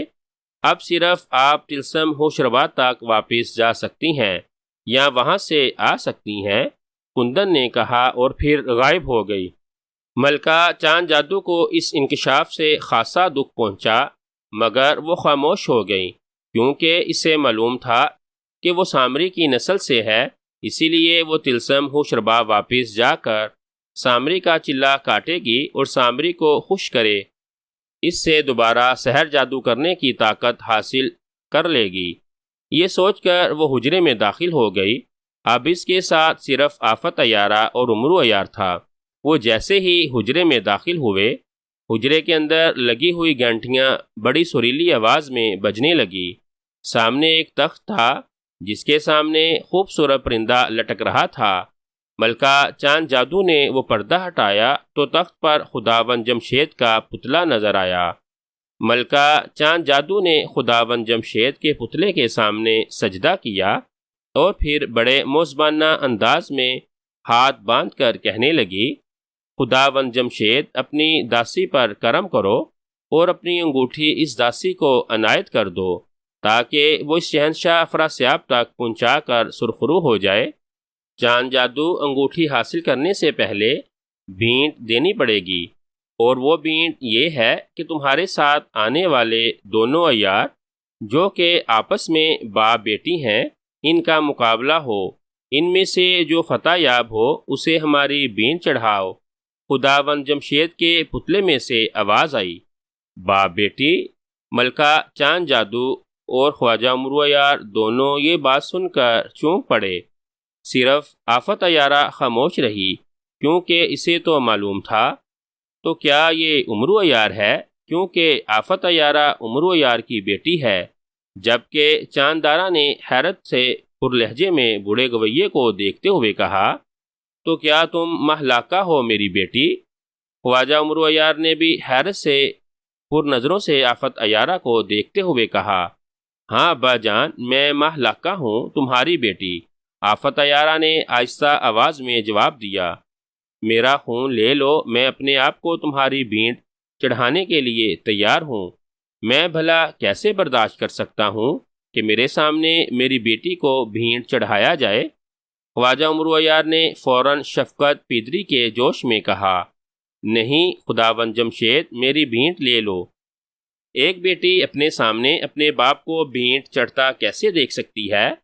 آفت عیارہ نے التجائیہ لہجے میں جمشید سے مخاطب ہو کر کہا، ہم فیصلہ سنا چکے ہیں کہ ان دونوں میں سے عیاری میں جو برتر ہوا وہ اپنی بھینٹ دے، اور دوسری بات یہ بھی سن لو، تم میں سے ایک اپنی بھینٹ دیے بغیر یہاں سے واپس نہیں جا سکتا۔ خداوند جمشید نے غصیلے لہجے میں جواب دیا، میں دنیا کا سب سے بڑا عیار ہوں، مجھے تمام دنیا مانتی ہے، اسی لیے میں فاتح ہوں، میری بھینٹ قبول کر لو۔ عمرو نے جواب دیا، نہیں، میرا باپ بوڑھا ہو چکا ہے، اب اس میں عیاری کی طاقت ختم ہو چکی ہے، اسی لیے میں فاتحہ ہوں، میری بھینٹ لے لو۔ آفت عیارہ نے بھی فوراً جواب دیا، تم دونوں آپس میں عیاری کا مقابلہ کرو، جو جیت جائے گا ہم اس کی بھینٹ لیں گے۔ خداوند جمشید نے فیصلہ کن لہجے میں کہا۔ عمرو عیار نے ایک لمحے کے لیے مڑ کر دروازے کی طرف دیکھا، وہ شاید اپنی بیٹی سمیت یہاں سے بھاگ جانے کی سوچ رہا تھا، مگر دروازہ بند تھا اور اسے معلوم تھا کہ خداوند جمشید کی اجازت کے بغیر اس کے خاص حجرے سے کسی حالت میں باہر نہیں نکل سکے گا۔ اب مقابلہ کرنا ایک مجبوری تھی اور اس کے ساتھ اس نے اپنے آپ کو بدتر بھی ثابت کرنا تھا تاکہ وہ اپنی بھینٹ دے کر اپنی بیٹی کو بچا لے۔ ادھر آفت عیارہ بھی یہی سوچ رہی تھی کہ کس طرح وہ اپنے باپ کے مقابلے میں اپنے آپ کو برتر ثابت کر دے اور اپنی بھینٹ دے کر اپنے باپ کو بچا لے۔ فیصلہ کس طرح ہوگا؟ عمرو عیار نے کچھ سوچتے ہوئے کہا۔ فیصلہ اس طرح ہوگا کہ تم دونوں میں جو بھی عیاری کا سب سے اچھا کمال دکھائے گا وہ فاتحہ سمجھا جائے گا۔ سب سے اچھے کمال کا فیصلہ ہم خود کریں گے، خداوند جمشید نے کہا۔ مجھے معلوم ہے میں جیت جاؤں گا اور میں نے اپنی بھینٹ دینی ہے، اسی لیے کیسا مقابلہ اور کہاں کا مقابلہ؟ میں خود ہی اپنی بھینٹ دے دیتا ہوں، خواجہ عمرو نے کہا، اور دوسرے لمحے اس نے اپنی زنبیل میں ہاتھ ڈال کر ایک خنجر نکالا۔ ابا جان، خدا کے لیے ایسا نہ کریں۔ آفت عیارہ نے بے اختیار اسے روکنے کے لیے اس کی طرف بھاگی، مگر عمرو عیار نے خنجر بڑی پھرتی سے اپنے سینے میں کھونپ دیا۔ دوسرے لمحے وہ چیخ مار کر نیچے گرا اور بری طرح تڑپنے لگا۔ اس کے سینے سے خون بہہ کر اس کی قمیض کو رنگین کر رہا تھا، اس کے چہرے پر شدید تکلیف کے آثار نمایاں تھے۔ آفت عیارہ چیخ مار کر عمرو عیار سے لپٹ گئی اور رو رو کر کہنے لگی، ابا جان، آپ نے یہ کیوں کیا؟ ہائے ابا جان، آپ نے یہ کیا ظلم کیا ہے؟ مجھے کیا معلوم تھا کہ میں اپنے باپ کی جان لے لوں گی؟ اور عمرو عیار تڑپتے تڑپتے ایک جھٹکا کھا کر ساکت ہو گیا، وہ مر چکا تھا۔ آفت عیارہ اسے مرتا دیکھ کر چیخ مار کر بے ہوش ہو گئی۔ ملکہ چاند جادو عمرو عیار کی اس طرح اچانک خودکشی کرنے پر ششت کھڑی رہ گئی، مگر وہ دل ہی دل میں خوش ہو رہی تھی کہ خداوند جمشید کی برکت سے شہنشاہ کا سب سے بڑا دشمن خود بخود ہلاک ہو گیا ہے۔ خداوند، عمرو عیار نے بھینٹ دے دی ہے، اب آپ انگوٹھی مجھے عنایت کر دیں۔ ملکہ چاند جادو نے جمشید کے پتلے سے مخاطب ہو کر کہا۔ ہاں، عمرو عیار نے واقعی بھینٹ دے دی ہے، اور ہمیں اس کی موت پر سب سے زیادہ خوشی اس بات کی ہوئی ہے کہ شہنشاہ کا سب سے بڑا دشمن ہلاک ہو گیا ہے۔ تم ہماری انگلی سے انگوٹھی اتار لو اور آفت عیارہ اور عمرو کی لاش اٹھا کر واپس چلی جاؤ، دروازہ کھل جائے گا، خداوند جمشید نے کہا۔ اور ملکہ چاند جادو نے خداوند جمشید کے پتلے کو سجدہ کیا اور پھر انتہائی موزبانہ انداز میں آگے بڑھ کر اس نے جمشید کے پتلے کی انگلی سے وہ انگوٹھی اتار لی جس پر ایک سفید رنگ کا 6 کونا ہیرا لگا ہوا تھا۔ ملکہ چاند جادو نے انگوٹھی بڑی حفاظت سے رومال میں لپیٹ کر اپنی جیب میں رکھی اور پھر آفت عیارہ کو ہوش میں لے آنے لگی۔ آفت عیارہ جلد ہی ہوش میں آ گئی۔ اپنے باپ کی لاش اٹھاؤ اور حجرے سے باہر آ جاؤ، ملکہ چاند جادو نے انتہائی تلخ لہجے میں کہا۔ انگوٹھی حاصل کرنے کے بعد اس کا رویہ بدل گیا تھا۔ آفت عیارہ کی آنکھوں میں آنسو بھرے ہوئے تھے۔ اس نے خاموشی سے فرش پر پڑی ہوئی عمرو عیار کی لاش اٹھا کر اپنے کاندھے پر لا دی اور پھر ملکہ چاند جادو کے پیچھے پیچھے چلتی ہوئی کوٹری سے باہر آ گئی۔ ملکہ چاند جادو اور آفت عیارہ ایک دوسرے کے پیچھے چلتی ہوئیں 7 کوٹریوں اور پھر 7 حجروں اور احاطے سے نکل کر پہاڑ کے دروازے سے بھی باہر آ گئیں۔ ان کے باہر آتے ہی ایک مہیب آواز پیدا ہوئی اور پہاڑ کا دہانہ بند ہو گیا۔ ملکہ چاند جادو نے ہوا میں ہاتھ لہرایا اور دوسرے لمحے ہوا میں وہی یاقوتی تخت نمودار ہو گیا جسے پری چہرہ موروں نے اٹھایا ہوا تھا۔ جیسے ہی تخت زمین پر اترا، ملکہ چاند جادو نے اس پر چڑھنے کے لیے قدم آگے بڑھایا، اور اچانک آفت عیارہ نے اس سے مخاطب ہو کر کہا، ملکہ عالم خطرہ۔ آفت عیارہ کے لہجے میں نہ جانے کیا بات تھی کہ ملکہ چاند جادو ٹھٹک کر رک گئی۔ آفت عیارہ نے امرو عیار کی لاش کو نیچے زمین پر رکھا، اور پھر بڑی پریشانی کے عالم میں ملکہ چاند جادو کا بازو پکڑ کر تقریباً اسے گھسیٹتی ہوئی ایک طرف اندھیرے میں بھاگتی چلی گئی۔ ملکہ چاند جادو کچھ بھی نہ سمجھ سکی اور آفت عیارہ کے ساتھ گھسیٹتی چلی گئی۔ ملکہ چاند جادو اور آفت عیارہ کے اس طرح اچانک اندھیرے میں بھاگ جانے کے بعد امرو عیار کی لاش میں حرکت ہوئی، اور امرو عیار نے آنکھیں کھول کر ایک لمحے کے لیے ادھر ادھر دیکھا، اور پھر قریب کسی کو نہ پا کر وہ اچھل کر کھڑا ہو گیا۔ اس نے اپنے سینے میں دستے تک گھسے ہوئے خنجر کو باہر نکالا۔ یہ خنجر عیاری کا تھا۔ اسے جب کسی جگہ زور سے مارا جاتا تو اس کا پھل دستے کے خول میں اندر گھس جاتا تھا، اور دیکھنے والا یہ سمجھتا تھا کہ خنجر کا پھل جسم کے اندر گھس گیا ہے۔ دستے کے خول میں مصنوعی خون کا فوارہ بھرا رہتا تھا۔ جب پھل دستے میں گھستا تو وہ غبارہ پھٹ جاتا، اور اس میں سے خون نکل کر باہر بہتا۔ دیکھنے والا یہی سمجھتا کہ اصل خون نکلتا ہے۔ خواجہ امرو عیار نے اپنی عیاری کا بہترین کمال دکھایا، اور وہ عیاری کا خنجر سینے میں مار کر مصنوعی طور پر مردہ بن گیا تھا، اور اس کی اداکاری اتنی اچھی تھی کہ خداوند جمشید بھی دھوکہ کھا گیا۔ خواجہ امرو عیار نے یہ اداکاری اس لیے دکھائی تھی کہ اسے معلوم تھا اگر باقاعدہ مقابلہ ہوتا تو یقیناً کوئی ایک فتح یاب ہوتا، اور اسے خداوند جمشید بھینٹ کے چکر میں ہلاک کر دیتا۔ اس طرح نہ صرف وہ خود کو بچا سکا بلکہ وہ آفت عیارہ کو بھی صاف بچا لایا تھا، اور ملکہ چاند جادو نے انگوٹھی بھی حاصل کر لی تھی۔ اب وہ اطمینان سے ملکہ چاند جادو سے انگوٹھی چھین سکتا تھا، مگر اسے آفت عیارہ کی اس تازہ ترین حرکت کی سمجھ نہیں آئی تھی کہ وہ اس طرح کیوں ملکہ چاند جادو کو ایک طرف گھسیٹ کر لے گئی۔ اب وہ اٹھ کر کھڑا ہو گیا، اور اس نے زنبیل میں سے چادر نکالی اور اپنے اوپر اوڑھ لی۔ چادر اوڑھتے ہی وہ نظروں سے غائب ہو گیا۔ اسی لمحے اندھیرے میں سے ملکہ چاند جادو اکیلی بھاگتی ہوئی آئی اور تخت کے قریب آ کر رک گئی۔ اس نے حیرت سے اس جگہ کو دیکھا جہاں وہ امرو عیار کی لاش چھوڑ کر گئی تھی، مگر وہاں نہ ہی امرو عیار کی لاش تھی اور نہ ہی امرو عیار خود۔ ادھر امرو عیار چادر اوڑھے ایک طرف کھڑا حیرت سے ملکہ جادو کو دیکھ رہا تھا۔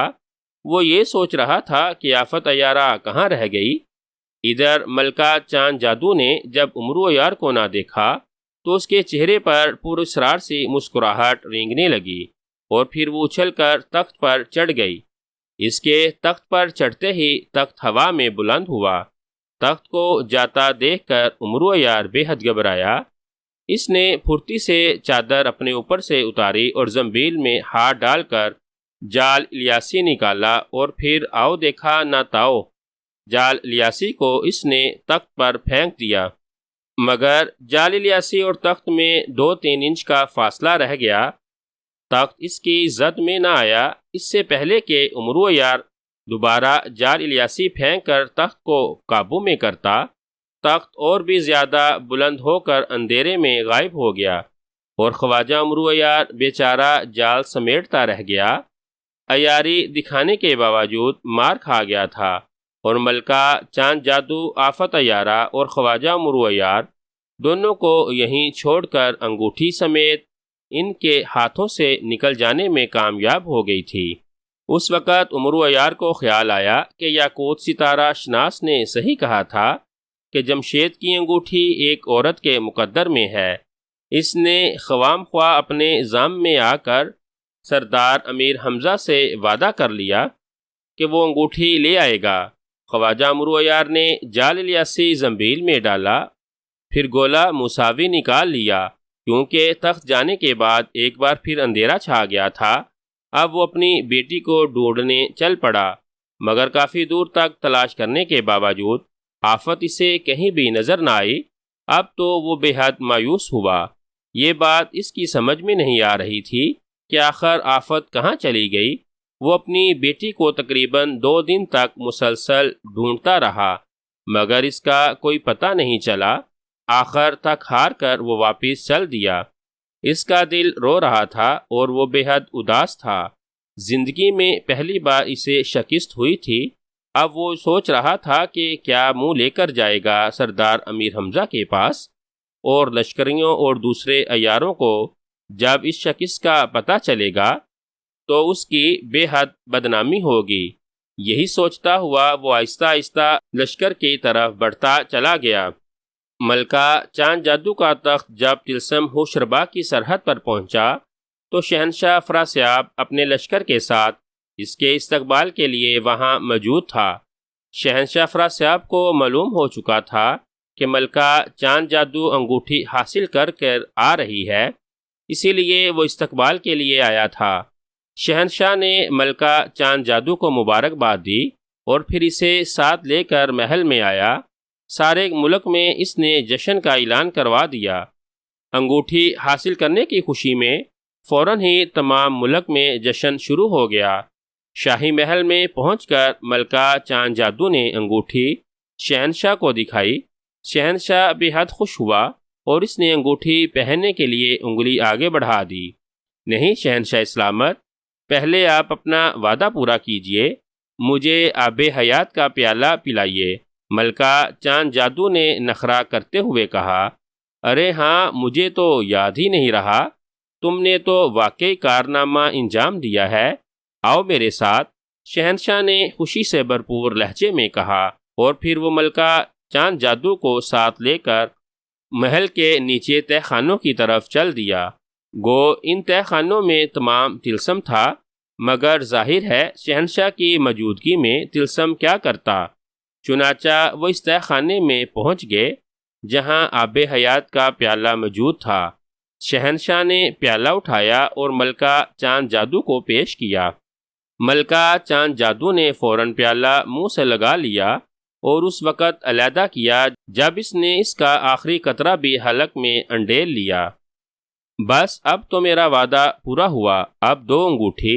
شہنشاہ نے مسکراتے ہوئے کہا، آپ کا بہت بہت شکریہ شہنشاہ سلامت، مگر مجھے ایک بات سمجھ میں نہیں آئی کہ یہاں آب حیات کا پیالہ تو ایک ہی تھا اور آپ نے اس کے لیے مجھ سے بھی وعدہ کر رکھا تھا اور آفت عیارہ سے بھی۔ یہ تو میں آفت عیارہ کو ملک طلسمات میں پھینک آئی ہوں، اگر وہ ساتھ آ جاتی تو آپ اپنا وعدہ کیسے پورا کرتے؟ ملکہ چاند جادو نے پوچھا۔ ارے میری بھولی ملکہ، ہم جادوگروں کے وعدے ان عیاروں کے ساتھ کبھی وفا نہیں کرتے، یہ تو صرف انگوٹھی حاصل کرنے کا چکر تھا۔ تم نے اچھا کیا کہ اسے وہیں چھوڑ آئی، ورنہ میں اسے یہاں آتے ہی فوراً قتل کروا دیتا۔ شہنشاہ نے ہنستے ہوئے کہا، اور آپ کو اطلاع تو مل گئی ہوگی کہ آپ کا سب سے بڑا دشمن عمرو عیار ہلاک ہو چکا ہے؟ ملکہ چاند جادو نے چونک کر کہا، ہاں مجھے اطلاع مل چکی ہے اور میں خداوند جمشید کا شکر گزار ہوں۔ شہنشاہ نے خوشی سے بھرپور لہجے میں کہا، شہنشاہ سلامت، خداوند جمشید نے مجھے آپ کے لیے ایک پیغام دیا ہے، وہ یہ ہے کہ آپ کا دشمن عمرو عیار تو مر چکا ہے، اب صرف ایک دشمن امیر حمزہ باقی رہ گیا ہے، اس کی موت میرے ہاتھوں مقدر ہو چکی ہے۔ خداوند جمشید نے مجھے پیغام دیا ہے، اگر شہنشاہ اس انگوٹھی سمیت مجھے امیر حمزہ کے لشکر میں بھجوا دے تو میں اس انگوٹھی کی برکت سے امیر حمزہ کو آسانی سے قتل کر سکتی ہوں۔ ملکہ چاند جادو نے اسے تفصیل سے بتلایا۔ اچھا، اگر خداوند جمشید نے یہ پیغام دیا ہے تو یقیناً میں اس پر عمل کروں گا۔ یہ میری خوش قسمتی ہے کہ خداوند جمشید مجھ پر اتنا مہربان ہو گیا ہے، اور یقیناً ان کی بات سچ ہوگی، تم امیر حمزہ کو قتل کر دو گی۔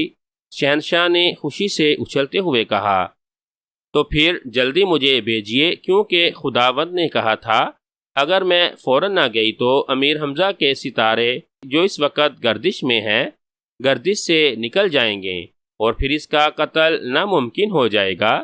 ملکہ چاند جادو نے جواب دیا، ٹھیک ہے، تم ابھی چلی جاؤ۔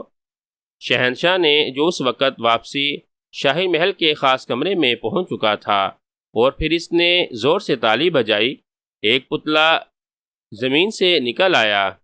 ملکہ چاند جادو کو سرحد پار کرواؤ اور وہیں انتظار کرو، جب ملکہ چاند جادو واپس آئے تو انہیں فوراً میرے پاس پہنچا دو۔ شہنشاہ نے پتلے سے کہا، ملکہ عالم میرا ہاتھ پکڑیے اور آنکھیں بند کر لیں۔ پتلے نے ملکہ چاند جادو سے مخاطب ہو کر کہا۔ ملکہ چاند جادو نے پتلے کا ہاتھ پکڑ لیا اور آنکھیں بند کر لیں۔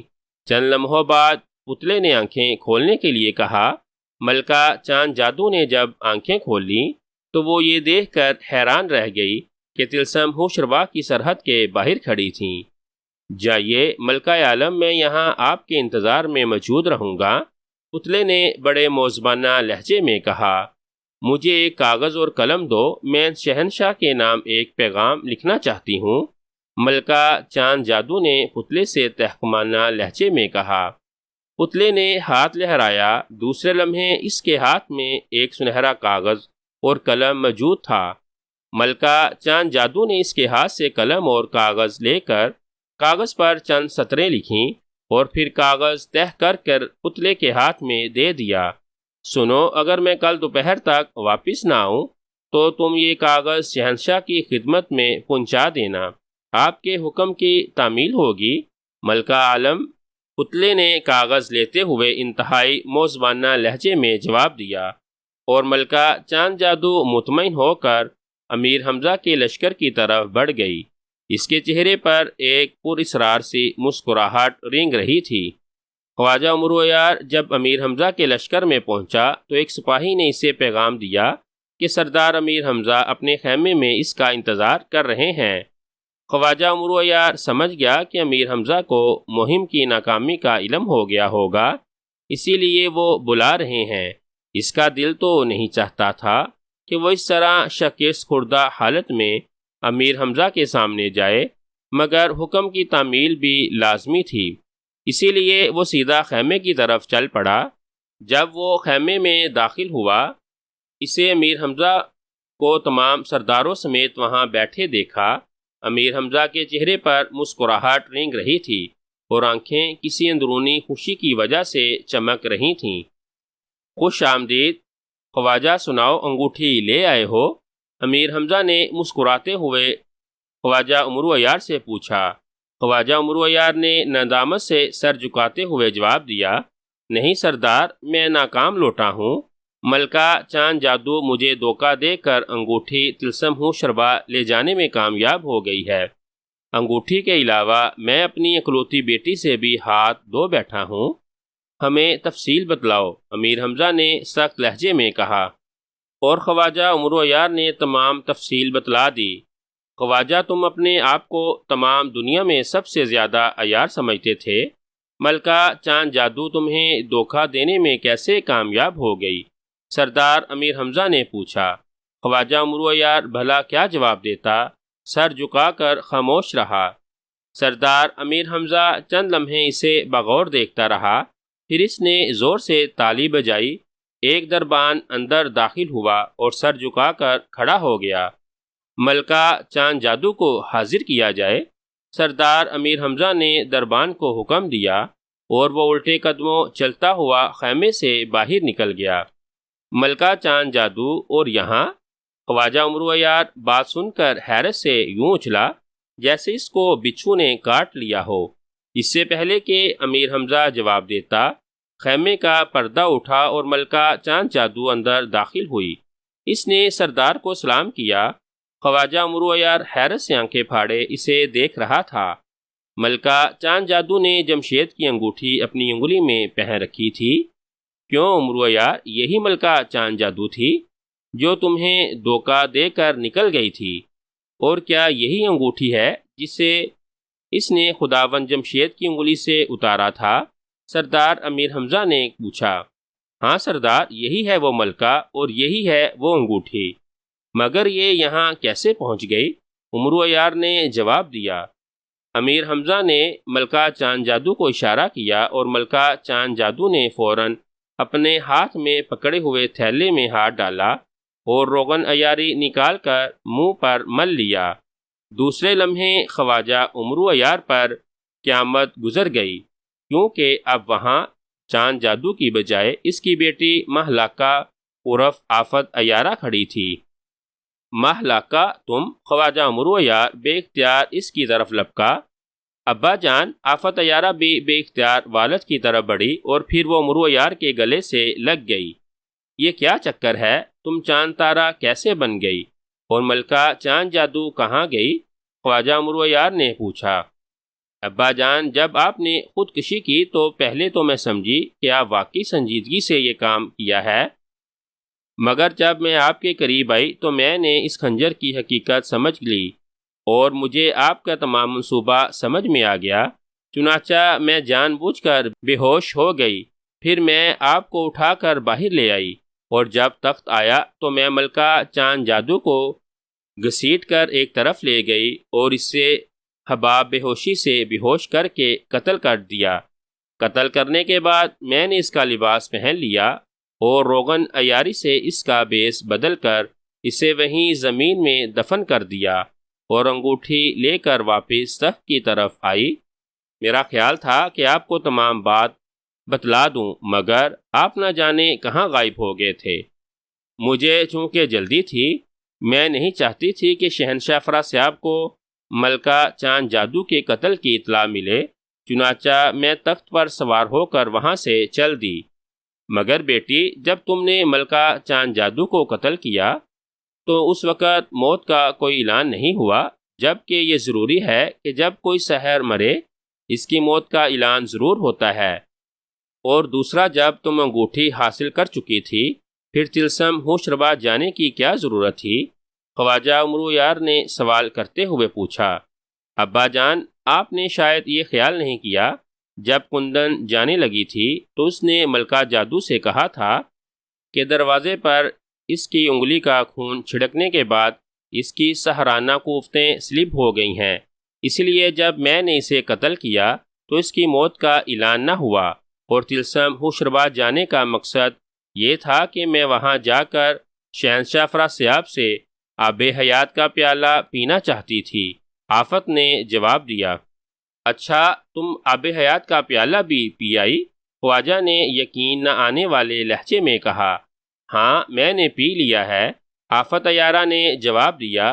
پھر اس نے تفصیل سے بتایا کہ کس طرح اس نے آب حیات کا پیالہ پیا اور پھر امیر حمزہ کو قتل کرنے کے بہانے کس طرح انگوٹھی لے کر وہ طلسم ہوشربا سے باہر آ گئی۔ شہنشاہ افراسیاب کو جب پتہ چلے گا تو اس کا تو غصے کے مارے برا حال ہوگا۔ خواجہ عمرو نے ہنستے ہوئے کہا۔ ہاں، میں آتے وقت جادو کے پتلے کو رکا لکھ کر دے آئی تھی، جس میں نے تمام تفصیل لکھ دی تھی، اور پتلے نے اب تک وہ رکا اسے پہنچا دیا ہوگا۔ بہت خوب مہلکہ، بہت خوب، تم واقعی عیاری کے فن میں کامل ہو، مجھے فخر ہے تم میری بیٹی ہو۔ خواجہ عمرو عیار نے خوش ہو کر مہلکہ کو گلے سے لگا لیا۔ مہلکہ آج سے ہماری بیٹی ہے اور ہمارے لشکر کی سب سے بڑی عیارہ بھی، اور ہم اس خوشی میں اسے یہ انگوٹھی بھی بخش دیتے ہیں۔ اب یہ اس کی ملکیت رہے گی، کیونکہ یاقوت ستارہ شناس کی پیش گوئی کے مطابق یہ ایک عورت کا مقدر ہے، اور مجھے خوشی ہے کہ وہ عورت مہلکہ ہے، ملکہ چاند جادو نہیں۔ اور خواجہ، ہم تمہیں بھی انعام دیں گے، کیونکہ اگر تم خداوند جمشید کے سامنے عیاری کا کمال نہ دکھلاتے تو انگوٹھی کبھی بھی نہ ملتی اور تم دونوں میں سے ایک ہلاک بھی ہو جاتا۔ سردار امیر حمزہ نے کہا۔ سردار امیر حمزہ زندہ باد! خواجہ عمرو عیار نے خوشی سے نعرہ مارا اور تمام خیمہ خوشی کے نعروں سے گونج اٹھا۔